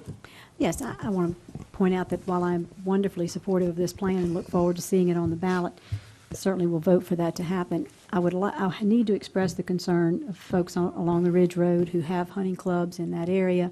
I'm very concerned about, I don't want to see any child in a hunter's orange jacket in a canoe. I mean, that's dangerous. We're going to have to find, and I understand that it's possible for us to find another spot in the parish where we would not have one form of recreation being superseding another form of recreation, which for many folks back in that area, hunting and camping back there is certainly one of the things that they do. So I've also expressed this to Councilman Turner, and together we have come up today with a commitment to look for a really good spot for that where we don't have a conflict with hunting. So in general, I'm supportive. Thank you. Okay. Councilman Todd Lambert? Yeah. I guess I might be a little bit opposite. I'm always marked as the conservation, real conservative, so let me start with that. You know, we talked about what the homeowners are going to pay with this 5 mil, but nobody talked about what the commercial and industry is going to pay on this 5 mil property tax. I did a little research with the assessor's office. They got 3 of our largest chemical plants here on the river. One of the largest ones is going to pay $400,000 a year. The second one's around $300,000, and then starting back down to $200,000. Not counting your mom and pop businesses, that's going to pay anywhere from $500 to $2,000 a year. Car dealerships around $7,000 a year. Yeah, roads and sewer is definitely a priority on my side, but recreation I've always been part of. I had 3 kids, I got 4 grandkids, they are playing ball, and I've never played tournament ball. I know we have a lot of guys here that's playing tournament ball, and we never did travel for tournament. We traveled on our vacations for All-Stars all over the Louisiana, and it was awesome. You know, it was fun, and the kids enjoyed it. But $2.5 million that we're going to save off of this wreck for roads ain't going to touch it. We need $18 million a year to keep up parish roads right now. That's a year. That's not, you know, like someone said 2.5 in 10 years we'd have $25 million. Well, you know, we need that in 2 years to keep up our roads, and we're taking in roads every day and new subdivisions. You know, and especially I've heard of a lot of local parks, fix our local parks up, but the majority of this $24 million is not going to local parks. It's going to one location. And I don't know if y'all have traveled on Highway 30 at about 4:30 in the evening to try to get a kid to a ball field off of Highway 30. It's almost impossible right now. So yeah, sewer is we're looking at $700 to $800 million. You know, sewer and roads we've been needing for 20, 30 years. We know we can't throw that amount to the citizens to expect the citizens to pay at one time. Same thing as recreation. You know, we are looking for this master plan, which I commend Chris Lohr and Travis Turner on putting it together. It is a good plan, but we need to phase it in. You know, it's just like roads. We can't do all our roads at one time. We can't do all our sewer. We're doing a little $60 million project that we had to put a loan out, and we're using the surplus money that we had to pay this loan back. That we used to use some for roads, and we don't have that surplus anymore. So, you know, we have a lot of other priorities in the parish. I know recreation is important, and Mike and Mr. Gorney in the past have done what they could to keep our parks, you know, heard some good from Mike, and I've heard some good from him when Mr. Gorney had it. We just can't throw this on our citizens all at one time. And like I said, we don't have nothing coming in front of us on water right now, and sewer, nothing on transportation coming in front of us. And in order to fund it, you're going to have some type of subsidy on that. There's no way you can tell the homeowners they're going to have to pay $100 a month for a sewer bill and a $5,000 hookup fee after they have to get rid of their existing modads and stuff. This is just not a priority right now. I think it's a good plan. We need to keep it on the table and phase it in as we get funding, grant money, and whenever we can, you know, use some capital money and put in it. So as it is right now, I can't support putting this on the ballot. Okay, Councilman Joseph? Yeah. I've been here now going on my 8th year, and when I first got here, recreation was a priority. Everybody complained about recreation. And we were drafting up a plan to come with a tax then. Well, that got railroaded. Before that, like the former superintendent said, 20-something years ago they had one. I think they tried to use the property the school board had. It was a master plan. It was a great plan. We have put off and put off and put off. We are best known for putting off. That's what we are known for. And piecing it together, piecing it. Because if we can save $1 here, we'll put it, you know, we'll jerry-rig it. But it worked. But it don't look pretty. And I went to Terrebonne Parish this past weekend. Went to a festival. And I went under this pavilion. I say it was about 160 by 160. Wood brick bathroom. Clean. thought I was at a hotel. Fancy, 5-star. It was immaculate. They had everything.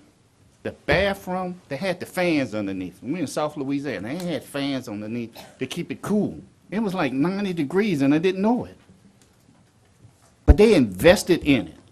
And when they had that festival, believe me, it had at least about 30, 40,000. I mean, you know, I'm not exaggerating, but at least 3,000 people.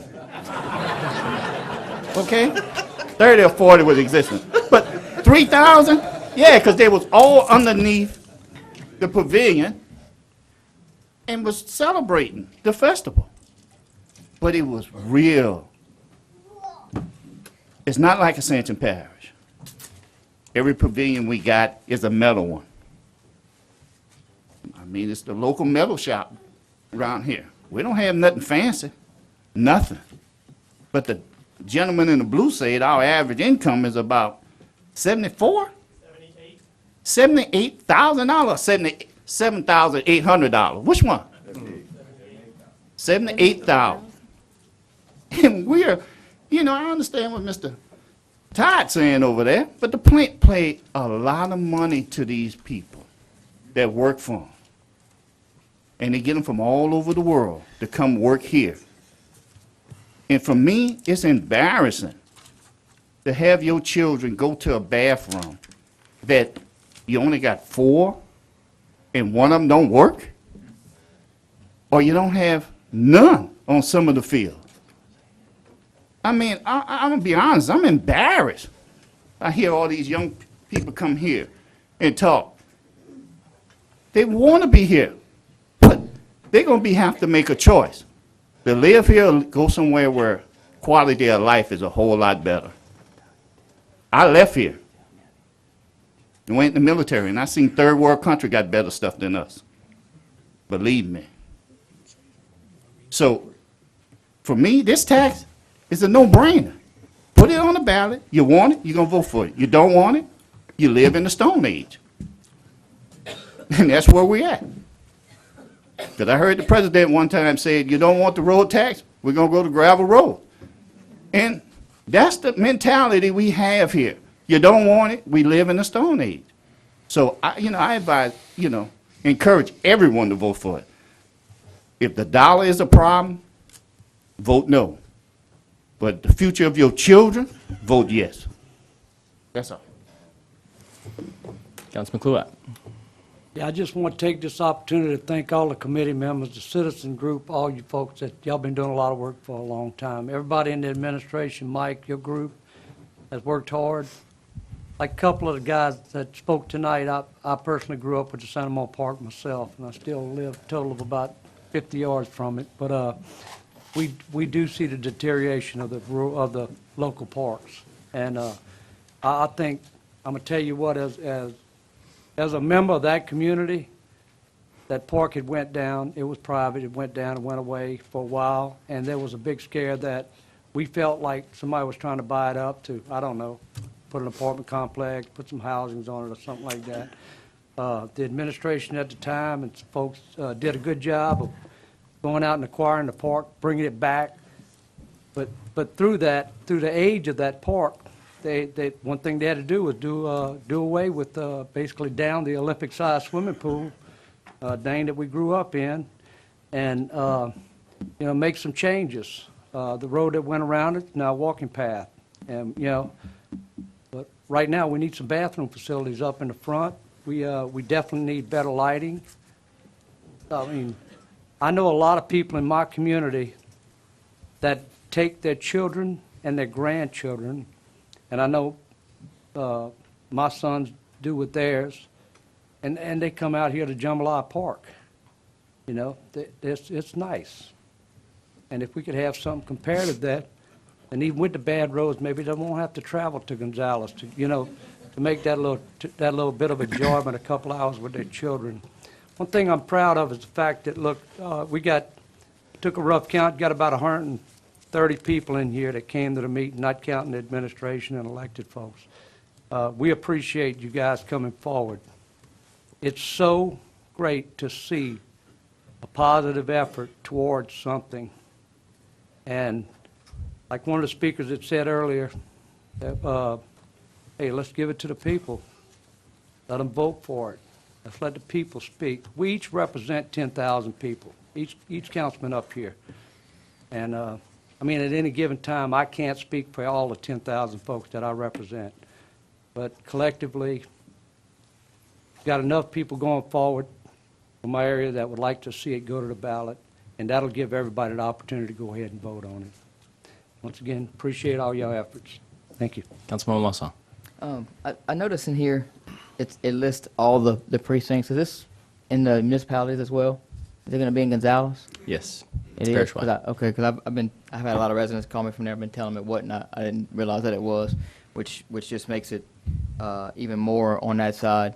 As I said, during the Recreation Committee meeting, and even since then, I got the same, 12, 13 emails that everybody on the council got from other areas, but every single person that I've talked to in my district that I've asked these questions to, I've had them come up to me, they've begged me not to put this on the ballot.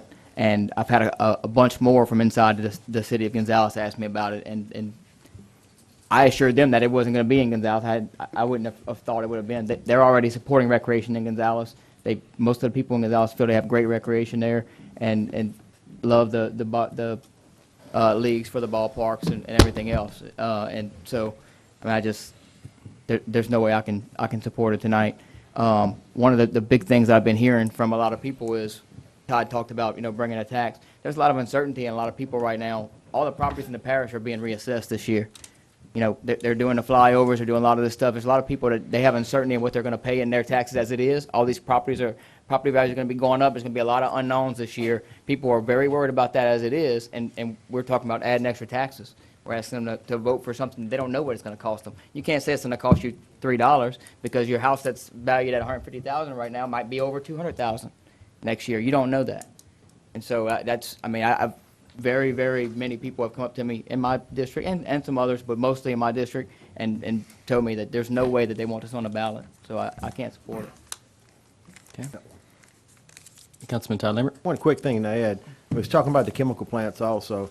Just to let the people and the public know, right now, the total amount of revenue coming in this parish is over 55% is coming from the chemical plants now. So they are paying their share of what comes in for our roads on the sales taxes and everything that we get in. Last couple months back, it was over 60. It was 62%. 62% of the revenue coming from the chemical corridor. And this would be another additional to them, and that's one of the reasons I'm objected of. Councilman Shakespeare. Thank you, Mr. Chairman. I was a little lukewarm to this as this movement began because of the excuse me, the discussion and talking about taking drainage money away from drainage and transferring that to recreation. And as you know, drainage in this parish, the reason Gonzales is what it is, and Sanamo, recently Sanamo would have been in 3 or 4 foot of water if it wouldn't be for drainage. We have situations in the parish that have drainage problems, and we want to make sure that we fund it properly as a whole. We do a good job in drainage in this parish. If you look at a drainage map and see what's underwater here or what's wetlands, and but it's funded properly. School board does a great job, and they're funded properly. Sheriff does a fine job, and they funded properly. Libraries do a good job, and they funded properly. You don't get something for nothing. I was doing a job in Iberville Parish today, stopped and talked to the parish president, Mitchell, so can't get something for nothing. Anybody knows Mitch, you can hear that. Can't get something for nothing. You want something, you got to pay for it.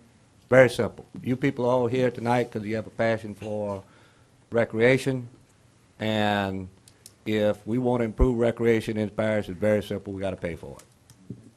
And there's going to be opposition to the people in this parish. I think it's important that we put it on the ballot and let the people in this parish decide what we're going to do, because that's the way you're supposed to. And then by popular vote, we do it or we don't.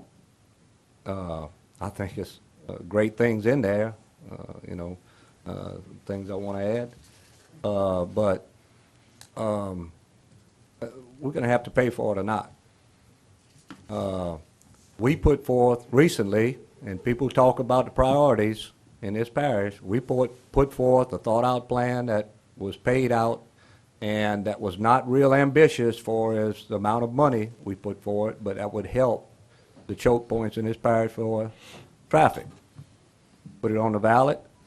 People fought against it. Enough people fought against it to turn it down. So we're going to make do with what we got for traffic in this parish. Our job is to take the money we have, spend it properly, and move forward. And that's what we're trying to do.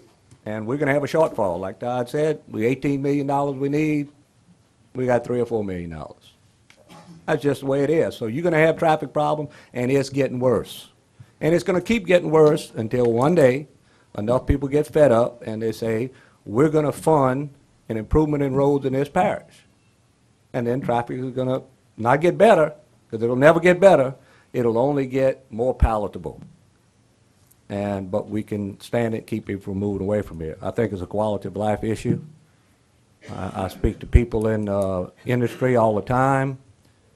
First thing I ask them when I go speak to them, where are you living at? Oh, I'm living in Baton Rouge at such. I'm living at such. My wife likes to go to Ocasio. My kid likes to go do this, and so on and so forth. And quite frankly, we don't have enough activities here. I was in education all my life and recreation. I have a business in Ascension Parish. I pay a whole bunch of taxes. I don't want to pay more, but I will pay to see my children's children and my cousins and all of them have a better opportunity than we all did for recreation. On the note for industry, yes, we got great benefits for industry in this parish. Before we had industry, everybody was running around barefoot and no screens on the doors and everything. We were living out there on the river. I know how it was. And people were farming and people were back of Sanamo trying to raise 3 or 4 cows to get milk in the morning and grab their chickens and everything. That's just the way it was. And now, with industry, we were able to raise the quality of life. We're averaging $78,000 a person in this parish. And the reason being is because we have a quality of life, but it can change, it can go down. Yes, industry's given us an opportunity. They also have a responsibility that goes along with it. They have a responsibility for environment, so we have clean air and water. They have a responsibility for their workers and their lives.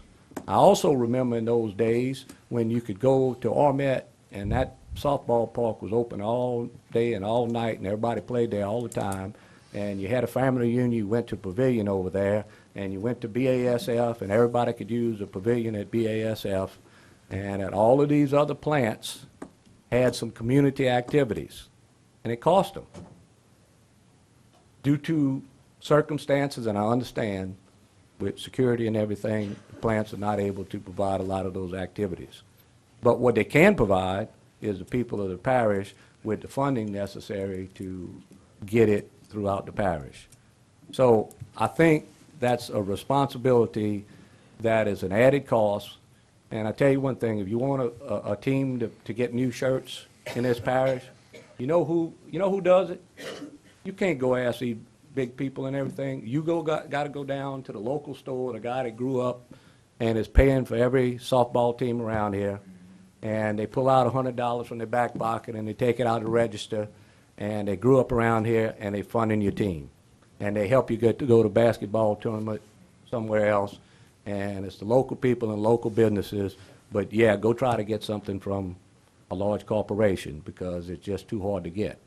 So in order for them to do their responsibility, in my opinion, we need to get it from them in some form of taxation so that we can use that. So I have no problem with industry being responsible, businesses being responsible, and I think it needs to go on the ballot. And if people decide not to, then we're going to move forward with our $2.5 million a year, and you're going to get what you have. And just like we're doing right now with roads, just like we're trying to do with sewer. And if you want a better sewer in this parish, you're going to have to pay for it eventually. So, and we're swimming upstream all the time. It's getting worse. And so I just, wanted to say that. I'm for putting it on the ballot. I'm for the people of Ascension Parish deciding, and whatever the people of the parish decide, then we're going to move forward. If it doesn't pass, we're going to work within our means to make our recreation as good as we can. And if we get this, then we can make it better. So that's my opinion. Okay. Any other discussion? Madam Secretary, I'll ask for a roll call vote, please.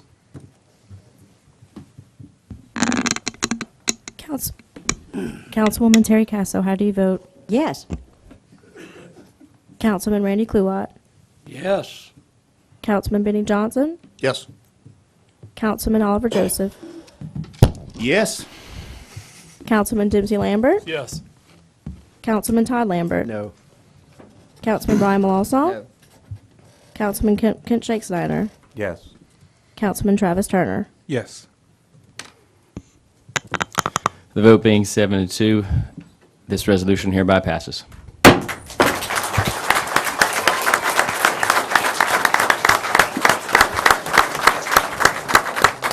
Ladies and gentlemen, I just want to again offer my thanks, as some other councilmen have done, for your efforts coming here tonight. I think this is one of the biggest crowds we've ever had and that I can recall in the last 6 years. Certainly the biggest that we've ever had that's actually for something positive in our community. And I want to give a special thanks to the citizens group that has spent over a year putting this together. It's and going out to the community, getting feedback, and helping to shape this to be the best plan possible. I appreciate your passion. It's certainly one that I share, and I am looking forward to the citizens voting on this plan. Thanks again. You want to recess? Take a break? Yeah, the chair would entertain a motion for a 5-minute recess. Motion. Motion, second. Objections? None. We are recessed. Good idea.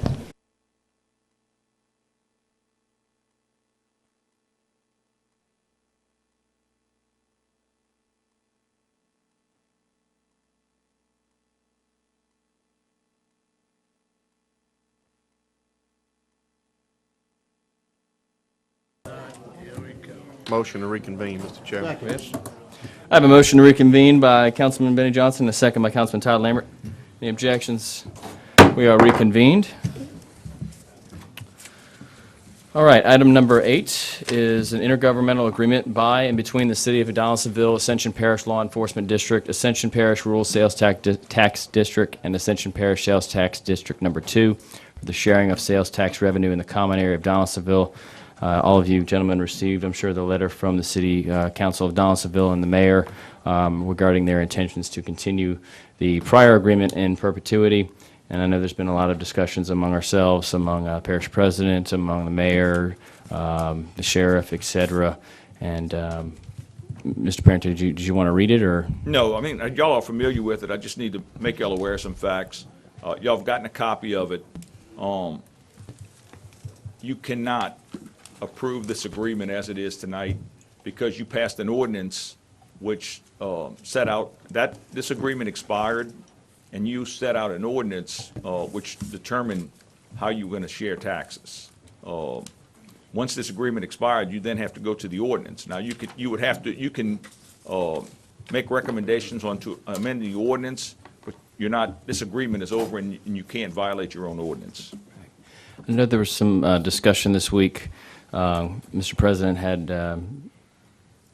brought up an idea and has talked about that with some of the with the mayor and some. I know Councilman Joseph and I we've talked about that as well with the sheriff and everybody over there. So, Mr. President, would you like to kind of go through that? Yes. Currently, the annexed area in Donaldsonville is where the Walmart is. As you go in, I think Councilman Lambert was here when the last agreement was signed. Under that previous agreement, you had to reach a benchmark of $1.75 million before the parish or the sheriff got any of the taxes. For the first 8 years, the city of Donaldsonville collected 100% of the taxes because they didn't reach the benchmark. So the last couple of years, we have been getting some funds from that area. So we had 2 5-year agreements, and they expired now. They expired in January. Is that correct, Mr. Parrington? Yes, those expired as of So December 31st. The taxes did continue to go that way because they stayed at the 9%, which was part of the agreement, because the sales tax authority needs 90 days to notify the business owners to readjust their computers, sales, whatever, I guess, yeah, computers today. It's not cash registers. Which we talked to the tax authority and asked why they didn't do that. And so we changed it, and now currently there's 11% being collected in that area. They are, under our ordinance, depending on how you look at it, they would be grandfathered in at the 50/50 rather than the new ordinance at 0.75. My question, and as we go forward in the future, is that, you know, we can collect, if we want to do something, an alternate agreement would be to collect 0.50 on our 1 cent sales tax and our half-cent road tax, which amounts to 0.75.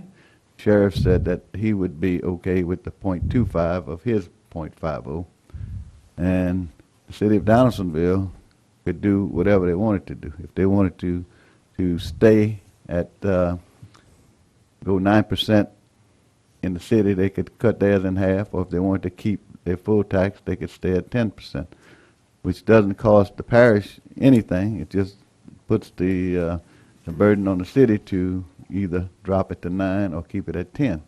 And in the future, I think that's something that we need to look at, because I really don't care what the city does with their taxes as long as we receive our taxes. So essentially, in that particular instance that you mentioned, if we did something along those lines, the city of Donaldsonville tax would go from 11 to 10%. That's correct, and the okay. people would win there, and if the city wanted to go down any further, that would be up to them. But we'd still be Okay. collecting the same, so basically Yeah, we're doing our thing. we're not and- losing right. anything that we would have anything different than we went to 50/50 agreement. We No. would still collect what we would collect in that area, which amounts to about $300,000 between those two taxes a year. So, yeah, that's just an option, and I think in the future we need to kind of do the same thing with all the cities. I mean, because like I said, as long as we get what we need from them, I think that's up to the cities to do whatever they want. Now, we're not asking anyone to vote, I think, tonight No, I on think that that we particular thing. need to ask Mr. Parrington to maybe draft something to that effect. Send it to the city of Donaldsonville in that way, and, I mean, they'd have to approve it also. If not, we're gonna stay just where we are. We're gonna stay at the 11 and collect 100% of our taxes. Okay. Councilman Joseph? Mr. President, I guess the question is, and I'm pretty sure it's gonna come up. Yeah, go ahead. Are we looking at changing or asking a proposal to change our way of we doing business with other municipalities I as a think that whole? once we do one, I think we need to be consistent all the way around. Yeah. I mean, we can't do one way and another way. I said, so what I'm asking is, if we change, we're gonna actually would amend our ordinance to say that. But before we amend our ordinance, I wanna send an agreement to the city to see if they agreeable. Now, in principle, they have a board also, they have a council that would have to approve. I mean, I can talk to the mayor, and the mayor can talk to me, and I can talk to whoever, but it's basically up to the council, both councils, to make that decision. And so you're basically asking us for you to do. Asking Mr. Parrington to Draft draft what we just talked Negotiate. about. The agreement. Send a copy to all the councilmen here, and send it to the city, and then that way they can do same thing. Well, that's fair enough. Because we have to amend our ordinance. We would have to amend our ordinances. So we're not asking to amend that tonight, we're just asking to draft an agreement, send Yeah, it make a there motion to that. as a counter Okay, we proposal draft to there. Okay. That's the best way to say, counter proposal to them. I have a Second. motion by Councilman Melanson to that effect, and a second by Councilwoman Casso. Discussion, Councilman Johnson. A little bit of clarification on there. You said, and we've been having some discussions back and forth, and you brought up something I think is a question I had. The original agreement was done back when the parish was doing 50-50 splits on the revenue streams for the Walmart here in Gonzales and the different other areas that were annexed into the municipalities. So being as how that was done back at that time, but we since passed an ordinance to go 75-25, which one does it fall under? Is it grandfathered back to the 50/50, or is it the 75/25? Because me The ordinance- personally, The original ordinance that was passed in 2009 said if it was annexed in prior to that date, then it was 50/50. okay. But it was 50/50. So what you're doing is saying that 50%, we want our 50%, you can do whatever you want with your 50%. Well, my concern here is we're talking about amending an ordinance where we decided 4 or 5 years ago, whatever it was now, to go to 75/25. If we do this one thing because of grandfather in at 50/50, I would support that. But if we're going to look at changing the orders from 75/25, I'm not going to support that. Just That's your choice. as a word of caution or whatever from my stance. I'll work with them where we can, but we passed that ordinance 75/25 for a reason a few years ago, and I think we need to stick to it. Under what we have now, we believe to be right that it's 50/50, okay? So you can amend that ordinance specific to this one thing, but in the future, you can put it as .75 for any future annexation or any future negotiations, if that's what you... But I thought that's what we did with the ordinance that we have today. But, well, The ordinance we have today is .75 on any newly annexed areas. For instance, the MP Evans property, newly annexed, we don't have an agreement there. Right now, if they came to us, the ordinance says it's .75, okay? Now, the way the ordinance read, it says that any annexation that we did prior to this ordinance would be 50/50. So this would be address this issue. And in the future, it would be that this would be an amendment, and it would say .75 in any future agreement. And again, cities would have the option, the content to do whatever they wanted to do. If they wanted to collect 100% or 50, whatever they wanted to do. Councilman Cluett. Yeah, O'Neill and Tommy, I agree with Benny, and that's my word. Whatever makes the parish whole, basically, on what the original agreement that we had with them, we honored. It expired. We go back to what's due right now. And I just want to warn about making some kind of special agreement, is that we got 3 municipalities right now in the parish. We got other annexations that will take place, definitely. Gonzales, and clarify that MP Evans is not grandfathered in on the 50/50.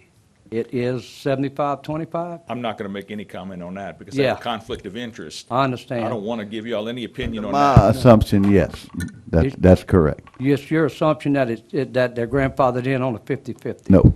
On the 75/25. Correct. Thank you, because that's what you said a while ago. I appreciate that clarification, because there was some talk about that particular portion being, being on the line of 50/50. Across the street on On Edenborn, Edenborn. that was a 50/50. Yes. Okay, that was prior, and that was done previously. Yeah. And before that, before we had an ordinance, the City of Donaldsonville agreement was done. I think Kent and Todd was in office when that agreement was done, but they didn't have any ordinance. You could negotiate which way you wanted. Since then, that's why we passed an ordinance.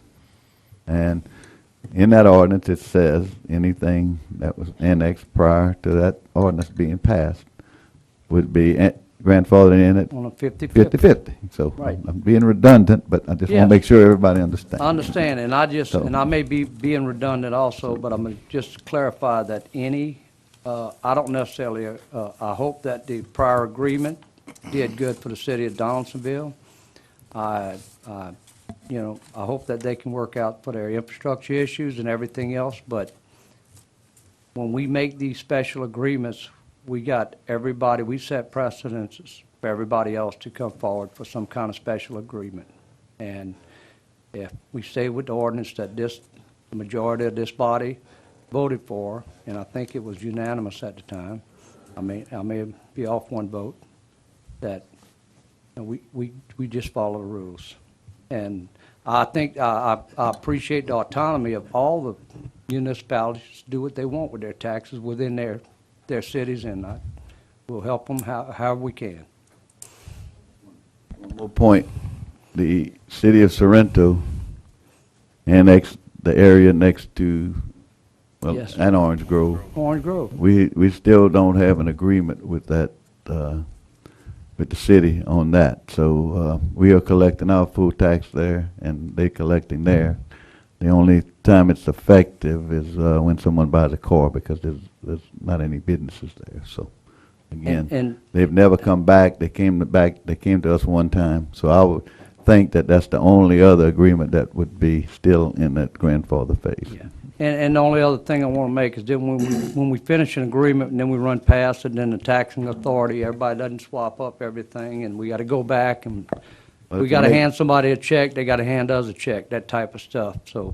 If you make this an amendment to the ordinance is still in place, and basically it works that way from here on out, unless you change it again. Thank you, sir. Okay. I have a motion and a second on the floor. Councilman Schexner. Question on Tangamall area, what's the tax there? Ingermall was annexed probably in 1993, 94. So that's all in the city of What's the sales Gonzales. tax there right now? It's 10.5. 10.5, yeah. So I mean, it's- there's a special tax there to allow for the developer to do improvements and also to pay for any road improvements. I just want people to know that there is differences within the area. And also, since my district encompasses all three of the municipalities, whatever we do, I would just like to make sure. That's one of the reasons that we don't negotiate on each individual one, because it doesn't work. And it's not fair to the other municipalities. So whatever we do, I'd like to make sure that, we have an ordinance right now. Any one of the municipalities wish to annex property, they know where this body stands, and they can decide whether it's worth it to them or not to annex property, and which we move forward, and we always work with them. So, we just want to know, that's why it has come to that, is because it just doesn't work trying to negotiate individually, because you never get a chance to make them all the same. So, I'm of the position, whatever we do, we need to do to all of them, and I'm fine with us going back at that time. Okay. Motion and a second. Any other discussion? Any objections? That motion passes.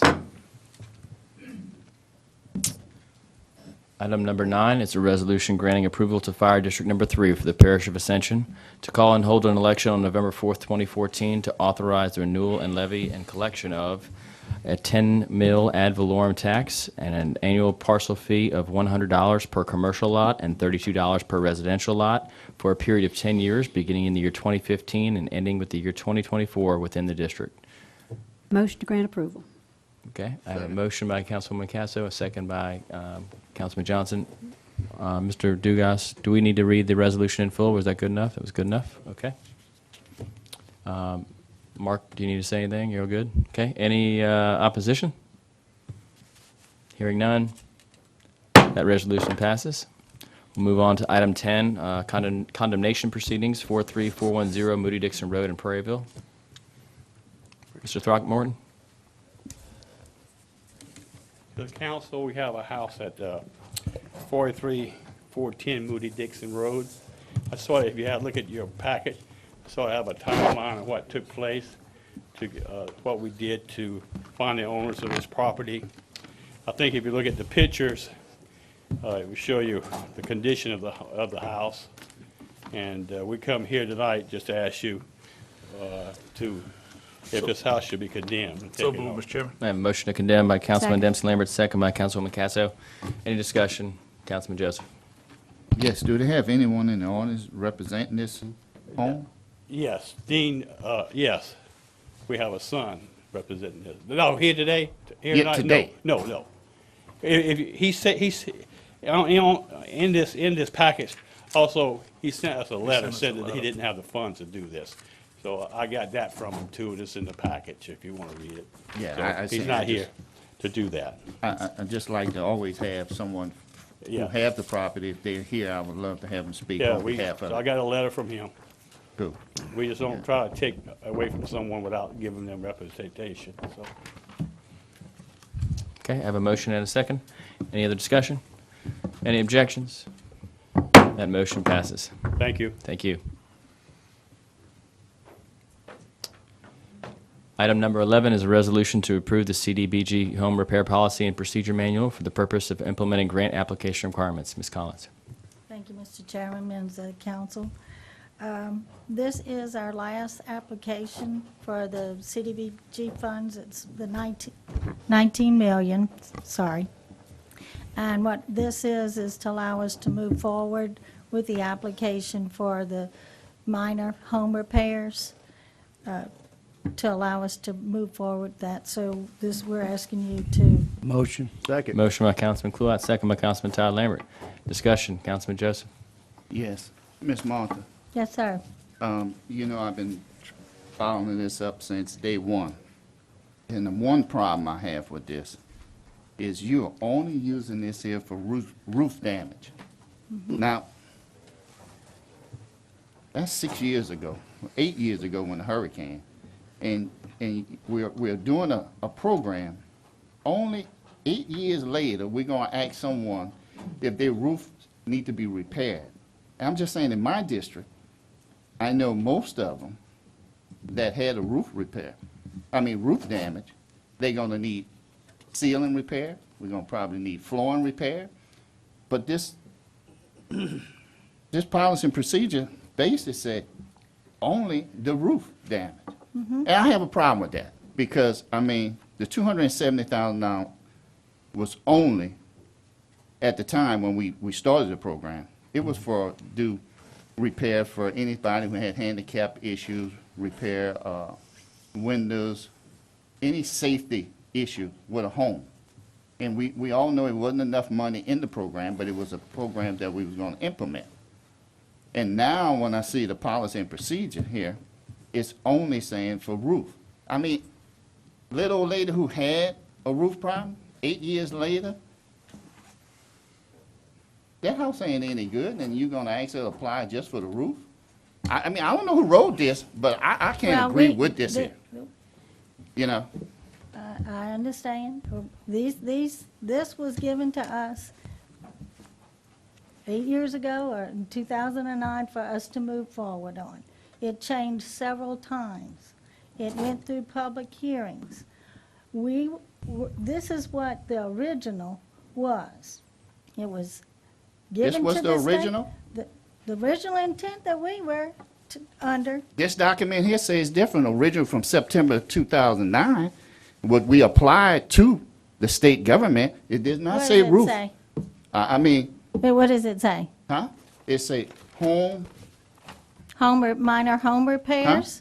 No, depends on this, making general repair, remove, identify health and safety hazard, and repair and remodel homes to make them accessible. All right? To Okay. members of disability, Okay. okay? That's not a roof. It gave you a variety of things to do. On this program here, it only says the roof. And so, I mean, that's one of the issues. And my other question was, we got a letter in February of this year saying that we had to have this program implemented by March, well, not implemented, but we had to give them some information by March 28th of 2014, or they would take the money back. So, we, y'all been working with them, and to qualify for this, it had to be there no later than April the 30th of 2004. My understanding, they asked for two things in this here for you to be eligible for this here. One is the application, and the other one is policy and procedure. That's correct. Where is the application? The application follows this. We have to have this approved before we go to the application. Uh-huh. This is why we're here tonight, is to get this approved.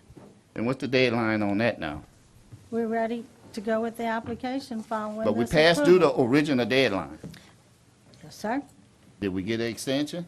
Yes, sir. We've been working with them. They know exactly where we are on this project. Are we gonna get a copy of this application? If you would like one, we will give you one. Okay. And my last question to you is, 8 years ago, when this here originally started, administration, when we sat down with USDA, the state, you, Cedric Grant, myself, and we wanted to implement this program.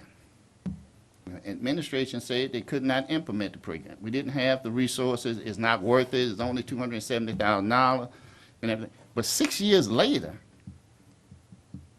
we can implement the program? I mean, it took us 6 years to figure out that we can implement the program?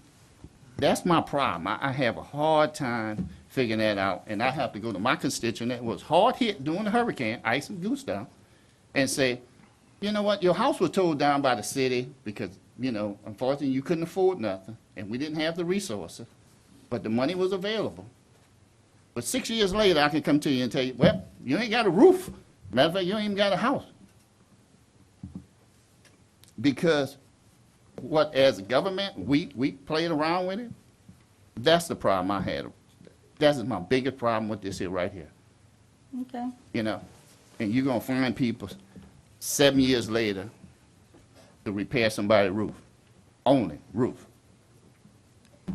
You know, I have a heartache with it, so Mr. I Jo- just can't Councilman approve that. Joseph, if you would like this to be changed, we'll be more than happy to do that. Well, This is the guidelines we were given. It's changed several times. We were given a priority for us to implement. This was actually almost off the table. This was because of the fact of the shortage of funds and not having the capability to do some of this, it was going to go off the table. But we went to President Martinez, and he said, we sat down and said, okay, do we want to go forward with this or not? And we, at that time, we decided that we wanted to because it was one of the issues that came out in the public hearings. You're And we correct. did. And And that's where we're going with it. And I have, and here's the problem. You asked me, do I want to change it?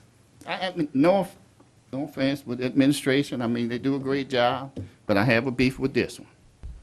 Okay? Benny said on sewage. Benny, sewage was your project, no offense, but you was involved in a bunch of meetings with it. When, to make sure it fit your criteria that you want. Drainage. You meet your criteria, some pet project, Chris Lohr, they meet. Everybody knew this was my little pet project, this little $270,000 to help out some little poor people. And today, you pick up the phone and call me and ask me, Mr. Joseph, do you have any concerns with the plan? You've been drafting this up since May, because you turned it into the state by the rough draft. This is my first time seeing it. You know, that's the problem I have with this here. I was under the impression this was going to be a parish-wide, Councilman Joseph. I did not know that this was specifically for your I'm pretty district. sure everybody here concerned is the whole parish. Right. My concern is for this to be the whole parish, but just for roof, for the whole parish? Are we gonna look for rooftop? If nobody put a claim in for roof, what we gonna do with the money then? Give it back to the government? Or no, we satisfy that checklist and then we're gonna take those funds and give it to another project. That's my beef. I'm just disgusted with that process on this item. Okay, Mr. President. Mr. Joseph, I'm disgusted with the whole CBDG process because I've been sitting here since Gustav, which is about, I guess when we got the money, Governor Jindal brought a check to Santa Mo High, and I went over there and got it in like the November, December after the hurricane, which happened September 3rd in 2008, if I recall. I have not, to date, I don't know anything, and I've been calling the governor, I've been calling the senators, I've called anybody I can get a hold to. I called Stephen Davis, I've called every time with a CBGG grant. We start working on a project, the rules change, okay? The people change. I've been waiting to acclimatize the building at Lamar Dixon. How long y'all been listening? And you know how I feel about Lamar Dixon. So I'm like you with your grant here. So every so often I got a call and I talk to somebody different all the time, okay? And they kicked it back because of this issue, or they kicked it back for this issue, or wait a minute, we gave y'all all these records. They want some more records. We gave you all these records. The lady ain't here anymore, so we can't find the records. Could you provide them again? So, again, same thing with the grant in Lemonville for the sewer. We went through. So it's getting to be such a tedious process. I think they try to wear you out to where you just give up and that's it, and you forget about it. But I'm not going to give up. I told the man the other day, I said, I got a year and a half left to sit in this chair, and I'm not going to get off of this until my last day or my last breath to get this done. So I'm just telling you, the whole process is so screwed up, the federal government's so screwed up with this, that you're scared to start a new project, because if we go for roof, they might let us do some other stuff. If we go for other stuff, they're going to tell us roof. So, you know, it's a shame, and I'll be happy to go to any meeting with anybody here. Our grant staff works hard. They do a great job. They're just as frustrated as I am and you are. So, again, we're going to see what we need to do with this program. It's $200,000 because it's $270,000. I think $70,000 goes to administration and inspectors. Okay, so we can't get that even. It's going to be a problem. But again, the first day I walked into the job on this shift, FEMA came to me and said, y'all over the parish need to write us a check for $1 million for something that happened in 2001. I said, I wasn't here in 2001. Well, we need your records. I don't know where they're at. I don't know where the records are. They're still coming for the same records, okay? So they said, we started with y'all because y'all A. I said, well, I tell you, when you get down to B and all the A's are paid, that's when I'm going to write your check. But I said, until then, somebody's got to produce the record that we gave to you 9, 10 years ago. So, again, it's just a frustrating process. It's not going to change. But I can assure you that whatever dollars we got coming to us, we're going to get them at some point. If not me, whoever follows me is just going to have to keep the trail going. So, And once again, Mr. President. so I'm not trying to It's- soften this or change the deal. I'm just telling you how it is. And I can with you, but it's just a frustrating point that I done seen a little old lady house get torn down because she had a roof. And now you come back, I know if I have anybody just for the roof, I mean, the stoneman tore everything up in the structure. Kent do, construction, he know if the roof leaked for 7 years, the foundation ain't nothing. So it's a lot more. So if anything with this policy and procedure, if we can put more into it besides just roof, would be greatly appreciated. We're still working on all our fields.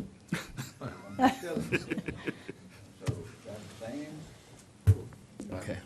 I have a motion and a second. Is there any other discussion? I'm not gonna vote to approve it.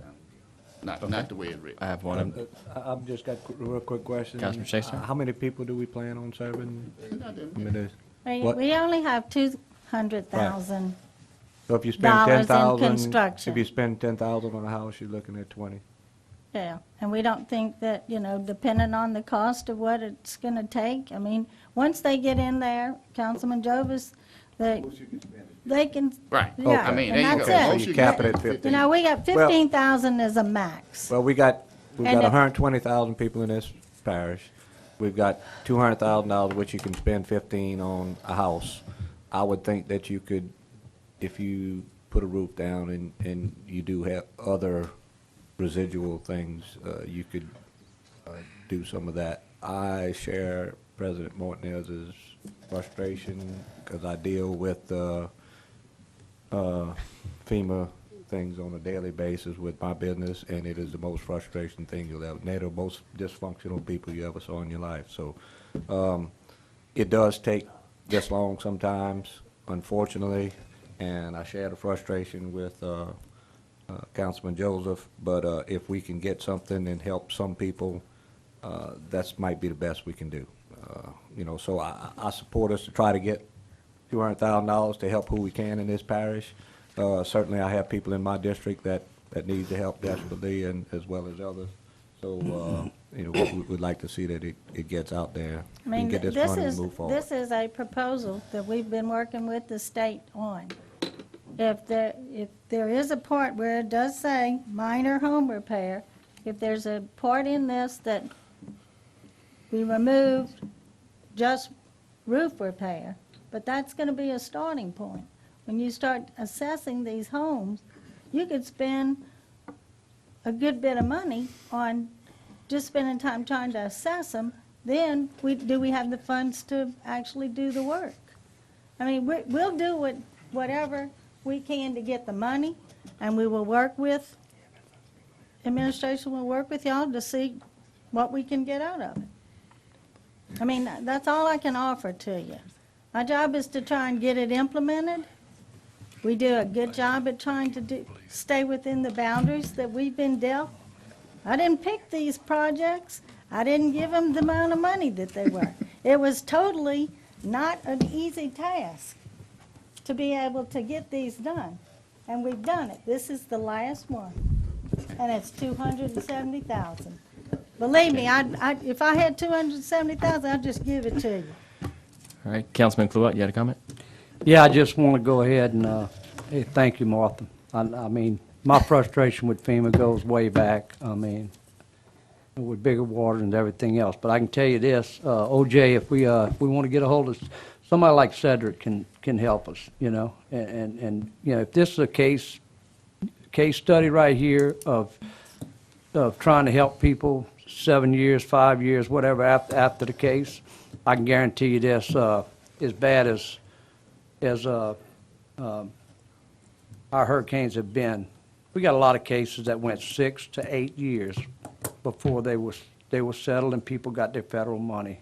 And there's We have and 2002, I was having to pull we've paperwork got monies on. that were out in Ascension drainage. I know we worked that that same line, and OJ, y'all may in West Ascension also, and it's very frustrating.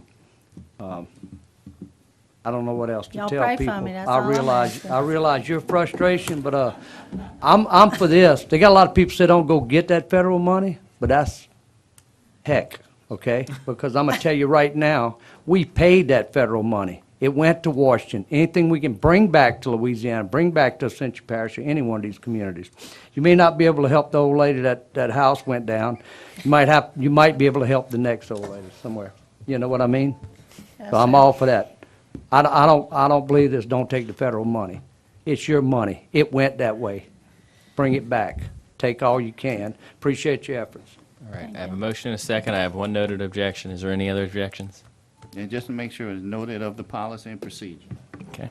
the way it's stated. Any other objections? That motion passes. Thank you, gentlemen All and right. ma'am. Councilman Todd Lambert, you had asked at the break to Yes. move to reconsider an item.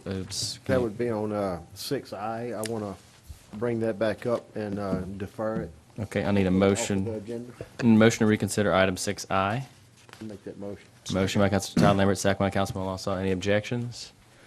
That item will be reconsidered, and you want to make a motion now to defer that to the next council agenda? Yeah. Okay.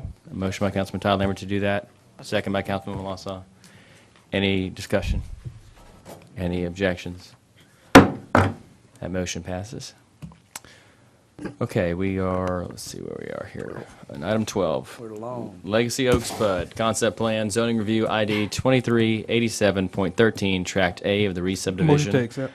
Okay, I have a motion to accept the planning commission's recommendation to deny. Second. And a second by Councilman Johnson. Any, yes, sir. I have a number of speakers here. Let's see, we'll start with Mr. Gail Robert.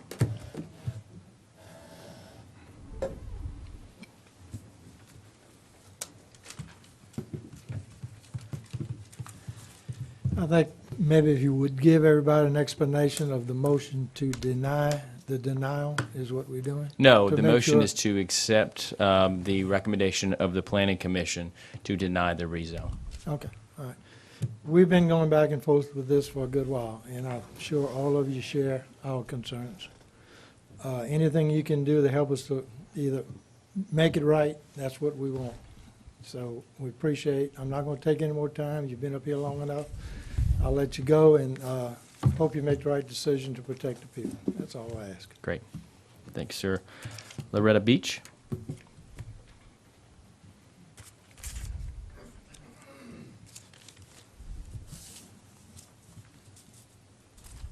Thank you, gentlemen. I'm Loretta Beach. I'm here to ask that you please vote or accept the denial that the Zoning and Planning Commission ruled on a few weeks back on the Legacy Oaks issue. I would appreciate it very much. Thank you. Thank you.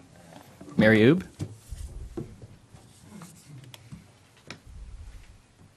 Hi, my name is Mary Oob, and I live at 11380 West Main Street. And I also would ask that you agree with the recommendation of the Planning and Zoning Committee to deny the PUD, and I appreciate your vote. Thank you. Thank you. Darla Rye?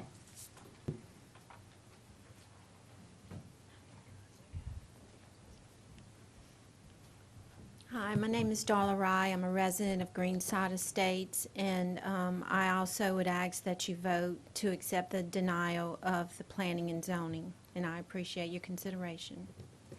Thank you. Earl Oob?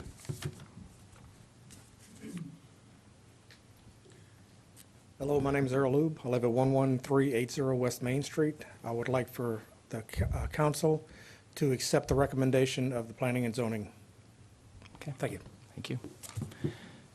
Larry Dragna? Larry Dragna, 11414 West Main Street. On behalf of my wife and myself, I'm happy I made it up here. I kept hearing obese in the first segment, and I thought they were pointing me out. Thanks for working hard, but please accept the Planning and Zoning Committee's denial of the PUD. Thank you, sir. Clint Quintma?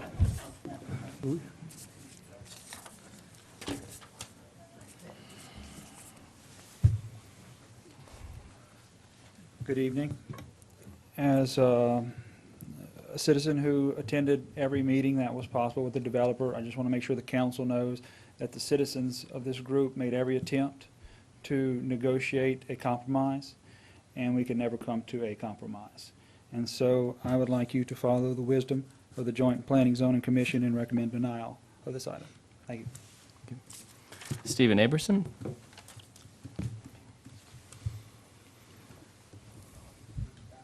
Good evening. My name is Stephen Abramson, and I would like you all to accept the recommendation of the Planning and Zoning Commission to deny the PUD and keep it an RM. Thank you. Thank you. Matil Abramson?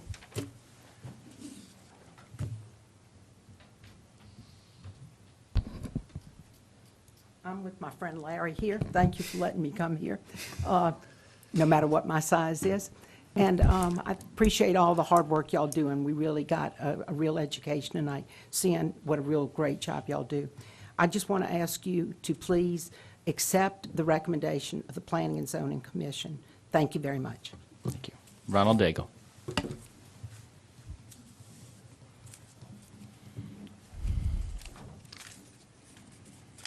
My name is Ronald Daigle, and I live across from Greenside, the proposed Legacy Oaks subdivision, and I bring to you some information that goes back well before this golf course was built. Back before the golf course was built, some of you guys may remember the dipping vats they used to dip cattle in with DDT. I don't think too many of you on the board here on this council know this, because none of you are that age. But there was a dipping vat on this property at one time. Now, whether it had DDT in it or not, I cannot answer that. This vat was located directly across Main Street from where Goodine comes out. right now. Also, when the course was being built, there were, as I understand it from my neighbors and myself, there were 8 large holes dug, about 100 foot square and about 40 foot deep. There was no trees burned on this property. About 40 to 70, 60% of this property was wooded. All these trees were buried in these holes. Now, you as a council, if you decide to have this Legacy Oaks project proceed, then I feel that you are in some form or fashion responsible for any problem that may arise from these foundation problems in these houses. And therefore, I would ask you to accept the Planning Commission recommendation to deny this PUD. Knowing this now, I think this shares a light on any possible subdivision for definitely some soil testing that needs to be done in these areas in order to recommend some kind of a house foundation before they can be built. Also, please look at the quality of life value. I do not plan on moving. I do not look for property value. I look for quality of life value. So therefore, I feel the more houses you put, the less of my quality of life is going to be. The less houses, the better my quality of life is going to be. So I appreciate your support. Therefore, I ask you to support the Planning Commission. That's all the comment cards I had, sir. Did you not fill out a comment card? No. If you wish to, you can go ahead and do that now, if you wish.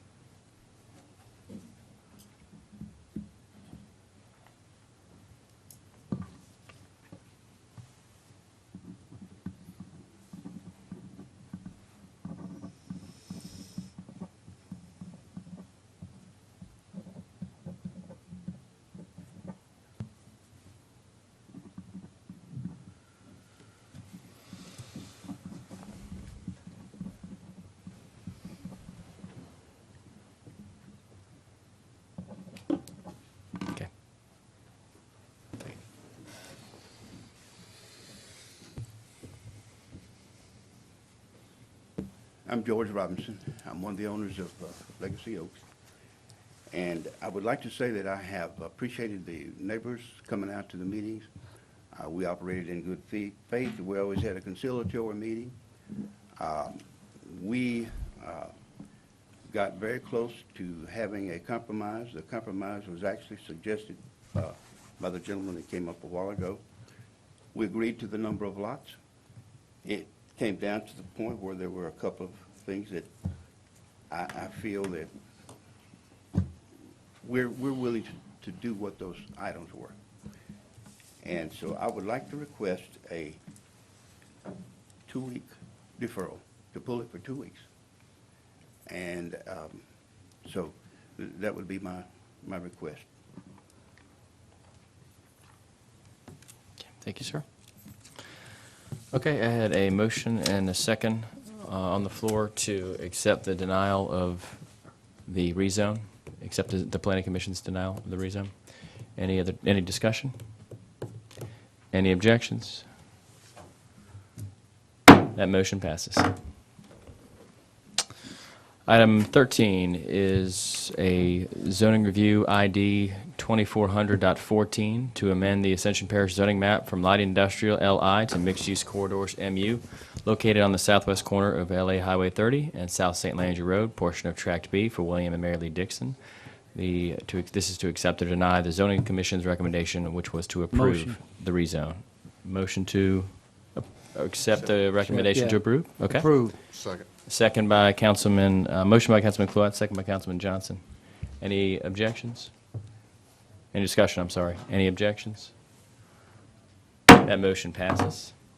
Item 14 is zoning review ID 2401.14 to amend the Ascension Parish zoning map from medium intensity residential RM to mixed-use corridors MU, located on the north side of Seaborough Road, approximately 800 feet west of LA Highway 73, Tract 2-3, Lot 2-A, 2-B, 2-C, and 2-D, for Janine B. Brown, Ronald Brown, Kermit A. Bro Jr., Terrell Bro, and Carolyn B. Reams to accept or deny the zoning commission's recommendation to deny this rezone. I have a Motion to number. deny the denial. Second. I have a motion to deny the denial, which basically means to accept, I'm sorry, to approve the rezone from RM to mixed use, just to clarify. I have a number of speakers on this item. First is Mr. Brian Melanson, who's actually not this Brian Melanson.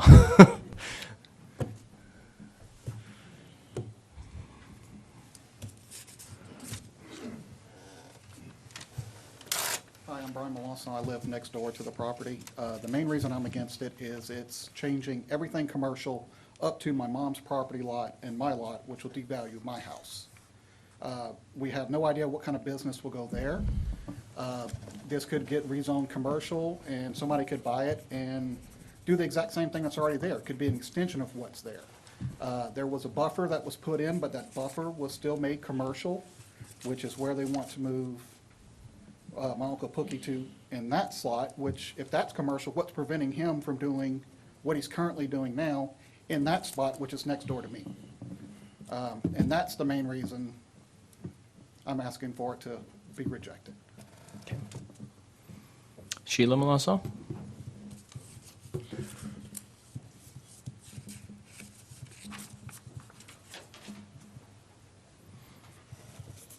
Hi, I'm Sheila Melanson, and I own the adjacent property.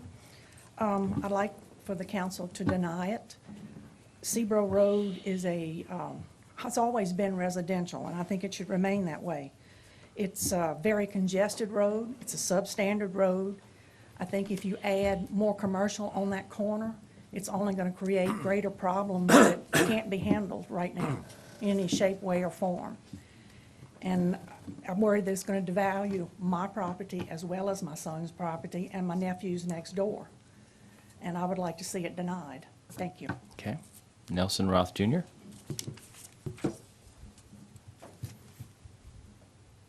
Hello, my name is Nelson Roth. I am a resident of Legacy Hills in Dutchtown, and I would like to see the property rezoned to mixed use. I think that the current use of the property is not a very good situation for our residents or even people from across the United States, much less the whole world, that are exiting that at this time, going to Methanex and BASF. I really tried to find an exit on Interstate 10 or 12 that was worse than this one, and I couldn't find it. I looked, and I just couldn't find it. If anyone knows one, let me know, but I couldn't find it on 12 or 10. So I would ask that you change this to multi-use. Thank you very much. Thank you. Mr. Chet Simpson?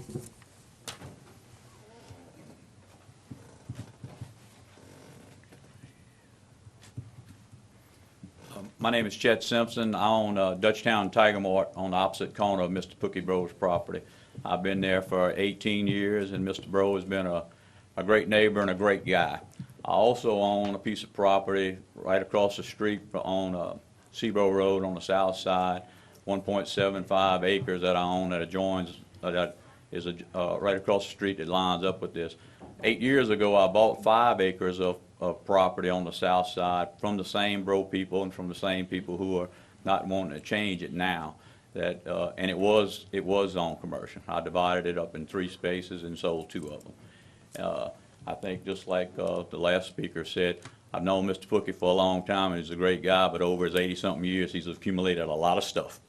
And I think it's the opportunity to clean his neighborhood up and maybe have a great project there. And as a commercial landowner in that neighborhood right now, I know the property has been very hot for the last 6 months, probably as good as it's been for the last 10 years. So I would hate to see us not rezoning it, and it takes another year for it to come back up, and we missed the opportunity to clean up Mr. Pookie's place mainly. Thanks. Thanks. Ms. Claire Bro?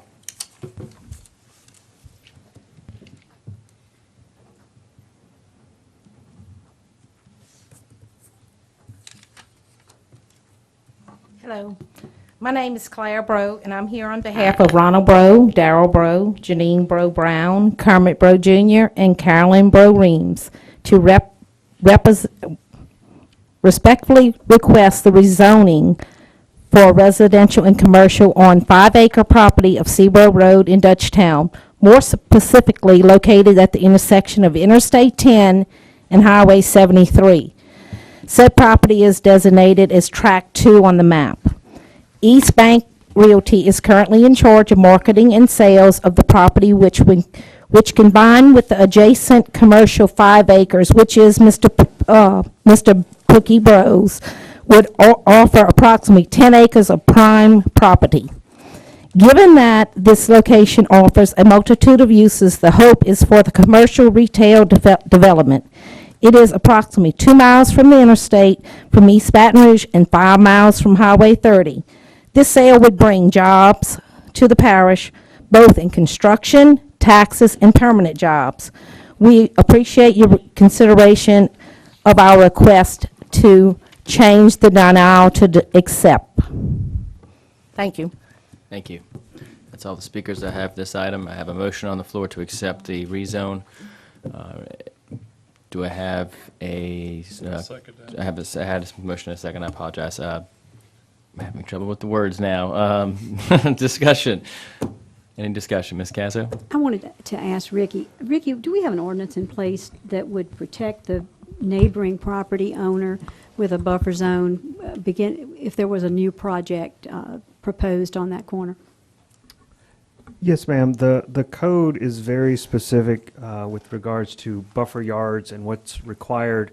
There is some flexibility with the establishment of the limits of it, but generally speaking, anytime a more noxious use is approaching residential, a less noxious use, we typically require a 20-foot buffer. We require a solid opaque fence or barrier, a wall if they want to build a wall. We require landscaping to be spaced, 20, 40, 60 feet on center, and we require that landscaping to be on the less noxious side of the wall so that that residential side gets the benefit of having the buffer. And so, the code is not, specific. It doesn't nail down that you got to plant oak trees or you got to plant, azalea bushes, but it gives us the flexibility as the planning department to say, hey, guess what? You're a new guy, you're coming in next to residential, and we're going to require a buffer, and here's what we want you to do. Thank you. I have another comment I'd like to make. This corner, for me, since I sat in this seat, has been an issue. It is an issue of safety. I checked with the sheriff's office. In the last 8 years, there have been 187 calls on that corner. That's a lot. They range from basic domestic issues to narcotics. This is a part of our community that, and I think Mr. Pookie is elderly, and he can't fight this. He simply can't fight this. And to allow his family the opportunity, together with him, to sell this property to, as many other members of their family have done in the past, and benefit not only himself and his family, but his community, would certainly behoove this council, and I would appreciate your support. Okay, any other comments? I have a motion and a second. Is there any objection? Okay. Hearing no objections, that motion passes. We are passing on item 15, as I mentioned earlier. Item 16 is a zoning review ID 2407.14 to amend the Ascension Parish zoning map from medium-intensity residential RM to mixed-use 2 MU2, located on the north side of Cornerview Road, LA Highway 429, approximately 5,800 feet east of LA Highway 73, 1.004 acre lot for Lamarck Incorporated. To accept or deny, the zoning commission had recommended denial of the rezone. I have a speaker, Lee Picard. Mr. Chairman, members of the council, my name is Lee Pickard. I represent Lamarck Incorporated. This piece of property was denied basically because I had a medical emergency and nobody was there to even speak at the Planning and Zoning Commission meeting. The property lies next to Interstate 10, and on the other side is Renchez Industrial Coatings. There's two pieces of property in between the industrial coatings place and wastewater, Ascension wastewater treatment manufacturing plant. It was blanketly zoned medium density residential from rural some years ago, but there's no possibility that anybody, I mean, you can build anything there that meets the residential desire of anybody. You're not going to put a house between the industrial coatings and the interstate. So the best use, we have plans to build an office warehouse type facility there that would house possibly a air conditioning company or something along those lines. So I'd ask the council to reconsider and approve the rezoning from medium density residential to mixed use 2. Okay, thank you, sir. Councilman Johnson. Ricky, I'm kind of familiar with that piece of property and looking at this map. Was there any particular discussion at the meeting other than the gentleman wasn't there to represent? Because this is on the downhill of the overpass, and there's no access to this other than through his property, if I'm not mistaken, or pretty close, or right, service road right along that road. And looking at it on the map, it makes no sense not to rezone this, in my opinion, just looking at it here. So unless there was some discussion we're not aware of, I would, I'd like to know what they talked about and why the reason was to deny. Well, there really was no discussion at the commission meeting, as there was no one to present the item, so they went straight with the staff recommendation, which was to deny. If you look deep into your packet, Lance had prepared some maps that were part of the package, and this piece of property is approximately 5,700 feet from LA Highway 73, which is where the nearest commercially zoned property is. If you pluck out this lot and rezone it to mixed use, there is no greater definition of spot zoning than that. Okay. You've chosen one lot, 5,700 feet from an existing commercial lot, and zoned it commercial. So what is I'm not seeing it on here, what is this current property zoned as? Rural? Residential medium. And he's got a business there? No, his lot is vacant. There's a business next door that's an existing non-conforming, and there's a business, I think it's 3 or 4 lots down, that's Mr. Pertwee's business, and that's an Yeah. existing non-conforming. So if those ever go away, that will revert back to residential medium. Okay, I was on the wrong corner, okay. I'd like to make a, excuse me, I'd like to make, Councilwoman Casa. do we have a motion anywhere? No, we don't have a motion yet. I'd like to make a motion to deny the denial. I'll second that. So you want to, let me make that clear. You want to Approve approve the rezone from RM to mixed use 2? Absolutely. Despite the concerns, I'm just curious, my comment, spot zoning gives me some pause. Just, can you explain that more about that, what that means from a Zoning is a legal? legal issue. That's what I just want to make sure, that Mr. Compton's opinion was if we do this, it's spot zoning. Right, you'll leave yourself open to litigation that someone who wants to challenge this will say this is spot zoning and not consistent with the zoning map that you guys have adopted to follow in this parish. But everything else is commercial. Not everything it's else. not. Conforming. It's all residential. It's, It's I'm non-conforming. talking about Cornview everything Road, that's it's not. there. no, that's what he's saying, Terry, it's not. We thought it was, it's not, that's Cornerview Road, so that's not where I was thinking. I was thinking 74, but it's where the interstate crosses Cornerview, so it's not the overpass that I was thinking it was, so it's in a different spot. It's right a on. funny shaped piece right there, but it's all residential in that area. Yeah. There is no residential. There's Yeah, there's no let me- residential there. Right. That's my point. But Yeah, let me- Councilman Clua. there, Ranches has been there for over 25 years, okay? And I don't know how long Pertwee's has been there. And this is a little corner. I mean, do we anticipate somebody building a house right there next to the slope of the interstate? I mean, I understand spot zoning. Yeah. But This property is more Do we- likely to go back to Hold on, being hold on. do we, commercial I than mean, we residential. just draw lines black and white? Yeah. Mr. Compton, in order to avoid something like for this to be spot zoning, is there do you guys, you would have to look at the whole corridor, basically?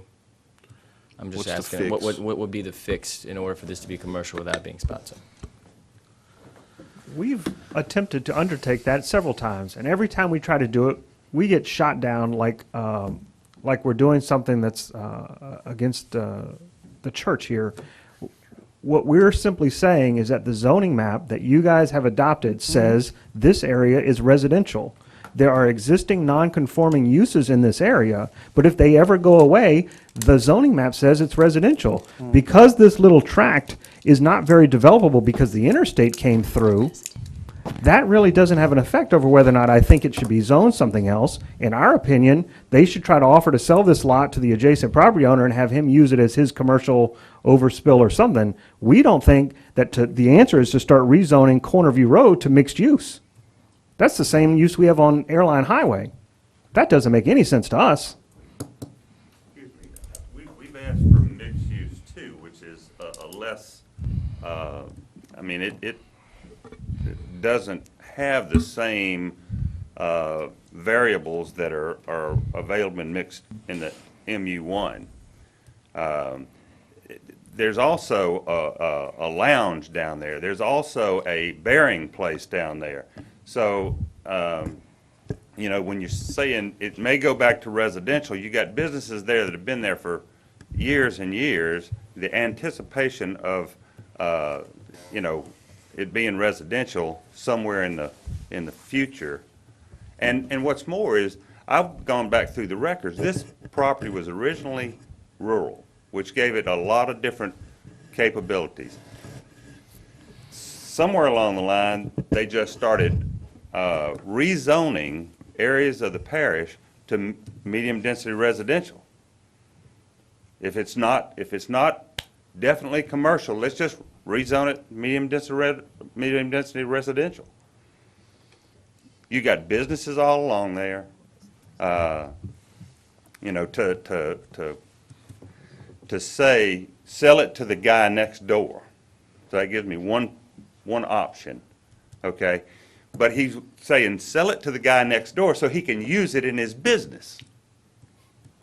And what we want to do is build, you know, a office warehouse on a piece of property that isn't suited for anything other than that type of application. Okay, thank you, sir. Councilman Joseph. Yes, sir. Oh, I'm sorry. Mr. Attorney, Yes, sir.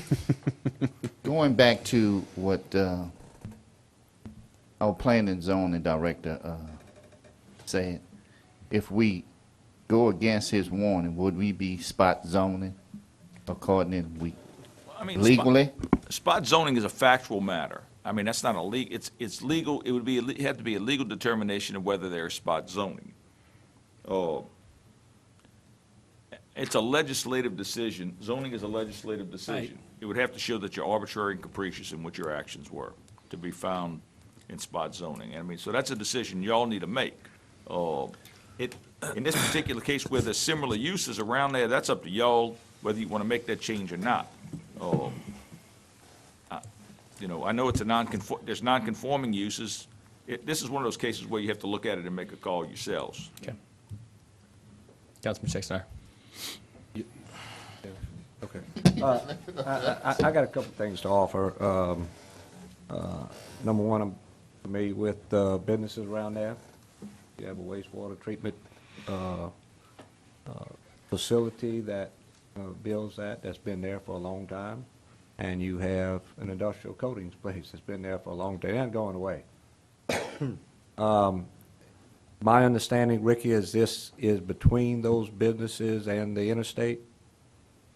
It's just between the Rent G's business and the interstate. Right. And so Therefore, if we start spot zone, if we talk about spot zoning, at some point in time, when the interstate came through 73, we decided to change from residential to some kind of commercial because of the interstate on 73. The first one we did was spot zoning, because it was in the middle of residential.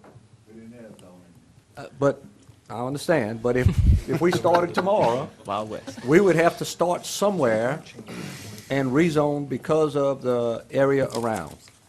I would dare say, be honest with you, to put a house right next to the interstate with industrial-type businesses around us is, in effect, taking my land away. Because you can't, I wouldn't build a house there if they gave me the land. Right. So I think there's justification for not calling this spot zoning because of the location of the interstate. And you can use that as a point to start a zoning process where you eventually expand out. Quite frankly, is going to end up having to include these businesses here. And so whether it is or not, but there's also a question legally whether we're taking the gentleman's property away from him by not allowing a certain zoning because he's not able to build something or develop it. And quite frankly, I don't think there's any way, shape, or form a house can be built there because of the value of it, or lack of value. So we're in this position right here, and I understand Ricky has to say that in this particular situation, it's an example of spot zoning. I don't deny that, but I think you can specifically justify it by saying, due to the location of the interstate, it's a place that you start a different zoning. Okay. So at some point in time, we got to start somewhere, and I would use that as my justification to okay that, and I don't mind discussing that with anyone. All right, I have a motion and a second on the floor to change the zoning from RM to mixed use 2. Is there any other discussion? Any objections? Object. One objection. Any other objections? I'm a. Okay, we'll do a roll call. Yeah. Madam Secretary.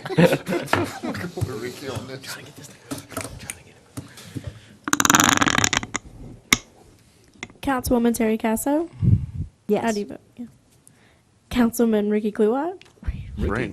Sorry. It's been a long We all night. delirious now. That's my cousin. But, yes, I agree with the rezoning. Councilman Benny Johnson? Yes. Councilman Oliver Joseph? I'm gonna say no. I'm gonna go with my planning and zoning, though. Councilman Dempsey Lambert? Yes. Councilman Todd Lambert? No. Councilman Brian Malonso? Yes. Councilman Kent Shake Snyder? Yes. Councilman Travis Turner? Yes. All right, that motion passes. Item 17, zoning review ID 2410.14 to amend the Ascension Parish zoning map from Conservation C to Light Industrial LI, located on the west side of South Darla Avenue, approximately 2,700 feet east of LA Highway 30, Lot A-2 of the Wilbur Sheets property for Gladys and Bill McManus. To accept or deny, the zoning commission have recommended approval of this rezone. Motion to accept the recommendation of planning and zoning. Motion to accept the recommendation of the planning commission by Councilman Johnson, second by Councilman Todd Lambert. Any discussion? Any objection? And motion passes. Item 18 is zoning review ID 2418.14 to amend the Ascension Parish zoning map from Conservation C to Light Industrial LI, located on the east side of South Darla Avenue, approximately 2,900 feet south of LA Highway 30. For this item, gentlemen, is for review only. Okay, item 19 is an introduction of an ordinance to authorize the use of equipment installment purchase agreements. Motion introduced. Motion introduced by Councilman Monson. Second by Councilman Kluwat. Any objections? Ordinance is introduced. Item 20 is introduction of an ordinance for budget amendment number 3 to amend the 2014 budget. Motion. Motion by Second. Councilman Kluwat, second by Councilman Johnson. Any objections? That ordinance is introduced. Item 21 is the introduction of an ordinance to authorize the Parish of Ascension to negotiate and purchase. Second. Okay, motion by Councilman Kluwat, second by Councilman Wausau. Any discussion? Any objections? ordinance is introduced, we'll move on to 22, which is the reading of an ordinance to amend an ordinance to comply with Louisiana Revised Statute 18532.1, authorizing the parish governing authority to reestablish precinct boundaries. Mr. Barrington? Yes, generally, before I read these were the two ordinances we passed before, and the Secretary of State rejected two of the precincts, so we have to go back and fix it. To amend an ordinance adopted by the Ascension Parish Council on June 29, 2011, and amended March 20, 2014, in compliance with Louisiana Revised Statute 18:532.1, authorizing parish governing authorities to reestablish precinct boundaries, to repeal descriptions and designations of the existing Ascension Parish precinct boundaries, define the territory of each precinct, describe the boundaries of each district, designate each new precinct, and establish other matters relative thereto. Whereas Ascension Parish is a local government subdivision as defined by Article 6, Section 44 of the Louisiana Constitution of 1974. And whereas Article 6 of the Home Rule Charter of Ascension Parish, adopted May 4, 1993, identifies the process and manner in which to adopt ordinances regulating the parish. And now therefore be it ordained, the Ascension Parish governing authority, that the ordinance to repeal descriptions and designations in existing parish council precincts, define the territory of each precinct, describe the boundaries of each precinct, designate each precinct, and to address other matters relative thereto is amended as described in Exhibit A attached hereto and made a part hereof. In the event any other portion of this ordinance is ever held invalid or unconstitutional for any reason by any court of competent jurisdiction over it, such portions shall be deemed separate, distinct, and independent provisions shall not affect the validity of the remaining portions of the ordinance. The ordinance shall be in full effect as permitted by law. The ordinance have been submitted for law. Motion to open public hearing. Motion to open the public hearing by Councilman Second. Johnson, second by Councilman Kluwat. Motion to close. Motion to close by Councilman Joseph, second by Councilman Johnson. Move the ordinance. Motion to move the ordinance by Councilman Johnson. Second. Second by Councilman Kluwat. Any discussion? Any objection? Ordinance is adopted. Item 25 is a reading of an ordinance to amend an ordinance to reestablish precinct boundaries within existing Ascension Parish Council districts adopted by the Ascension Parish Council on June 29, 2011, and amended on March 20, 2014. Mr. Barrington. Purpose to amend an ordinance adopted by the Parish Council on June 29, 2011, Plan B2, and amended on March 24, 2011, August 24, 2011, and March 20, 2014, in compliance with Louisiana Revised Statute 18:532.1, authorizing parish governing authorities to reestablish precinct boundaries within existing Ascension Parish Council districts. Whereas Ascension Parish is a local government subdivision as defined by Article 6 of Section 44 Louisiana Constitution 1974, whereas Article 6 of the Home Rule Charter in Ascension Parish adopted May 4, 1993 identifies the process and manner in which to adopt ordinances regulating the lands of this parish. Now therefore be it ordained that by the Ascension Parish governing authority that the ordinance to reestablish precinct boundaries within existing parish council districts and to address other matters relative thereto is amended as described in Exhibit A and attached hereto and made a part hereof. In the event any portion of this ordinance ever held to be invalid or unconstitutional for any reason by any court of competent jurisdiction over it, such portion shall be deemed separate, distinct, and independent provisions and shall not elect the validity of the remaining portions of the ordinance. The ordinance shall be in full effect as permitted by law. The ordinance have been submitted to a vote. Motion to open the public hearing by Councilman Todd Lambert, second by Councilman Malonzo. Motion to close. Motion to close by Councilman Joseph, second by Councilman Johnson. Motion to move the ordinance by Councilman Lambert, second by Councilman Malonzo. Any discussion? Any objections? Ordinance is adopted. Item 28 is the reading of an ordinance to accept donation and transfer of title pursuant to a cooperative endeavor agreement of a certain 2000 Vermeer chipper bearing VIN 1VRN 1517X10003084 from the city of Gonzales. Mr. Barrington. To accept donation and transfer of title pursuant to a cooperative endeavor agreement of certain movable property owned by the city of Gonzales to the parish of Ascension, whereas the city of Gonzales owns a 2000 Vermeer chipper bearing VIN number 1VRN1517X10003084. The equipment is no longer needed by the city of Gonzales. The parish of Ascension will maintain and provide insurance for said equipment. Be it ordained, the Ascension Parish Council is the governing authority in and for the parish of Ascension with permission, consent, and request that the city of Gonzales does hereby authorize the acceptance, conveyance, and transfer of all rights, title, and interest to the 2000 Vermeer chipper VIN number 1VRN1517X10003084 and is without warranty any other kind as more fully described in the cooperative endeavor agreement attached here to and made a part hereof as Exhibit A. Be it further ordained that Tommy Martin, as parish president, is hereby authorized to execute any and all documents necessary to complete the transfer of said parish council. Motion to open public hearing. Motion to public hearing by Councilman Johnson, second by Councilman Todd Lambert. Motion to close. Motion to close by Councilman Turner, second by Councilman Todd Lambert. Motion to move the ordinance by Councilman Tyler Lambert, second by Councilman Walsall. Any discussion? Any objection? Ordinance is adopted. Item 31 is the reading of an ordinance to revoke the existing 15-foot drainage servitude running across the rear of Tract A-2-A East Creek Shadow Subdivision. Mr. Barrington. To revoke the existing 15-foot drainage servitude located across the rear of Lot A2A in East Creek Shadow Subdivision, Ascension Parish, Louisiana, more particularly described as the attached map attached here to made a part of Exhibit A. Whereas the petition is petitioning the Ascension Parish Council to revoke the dedication of existing 15-foot servitude located across the rear portion of Lot A2A in East Creek Shadow Subdivision, Ascension Parish, Louisiana, more particularly described on the attached plat map attached to made a part as Exhibit A. Whereas the Planning Department, Drainage Department, and Engineering have reviewed and researched and said request and have no objection to the revocation. The Parish of Ascension hereby ordains that it grants approval and revocation of existing 15-foot servitude located across the rear portion of Lot A2A in East Creek Shadow Subdivision, Ascension Parish, Louisiana, more particularly described as the attached plat map attached to and made a part hereof. All ordinances or other ordinances in conflict herewith are thereby henceforth repealed. If any provision of the ordinance is held invalid, such invalidity should not affect the provisions herein, which shall be given full effect without the invalid provisions, and to the end of the provisions, the ordinance hereby shall be declared severable. The ordinance shall become effective 15 days from adoption. The ordinance has been submitted. Motion to open public hearing. Motion to open the public hearing by Councilman Lonsall, second by Councilman Tyler Lambert. Motion to close. Motion to close by Councilman Joseph. Second by Councilman Turner.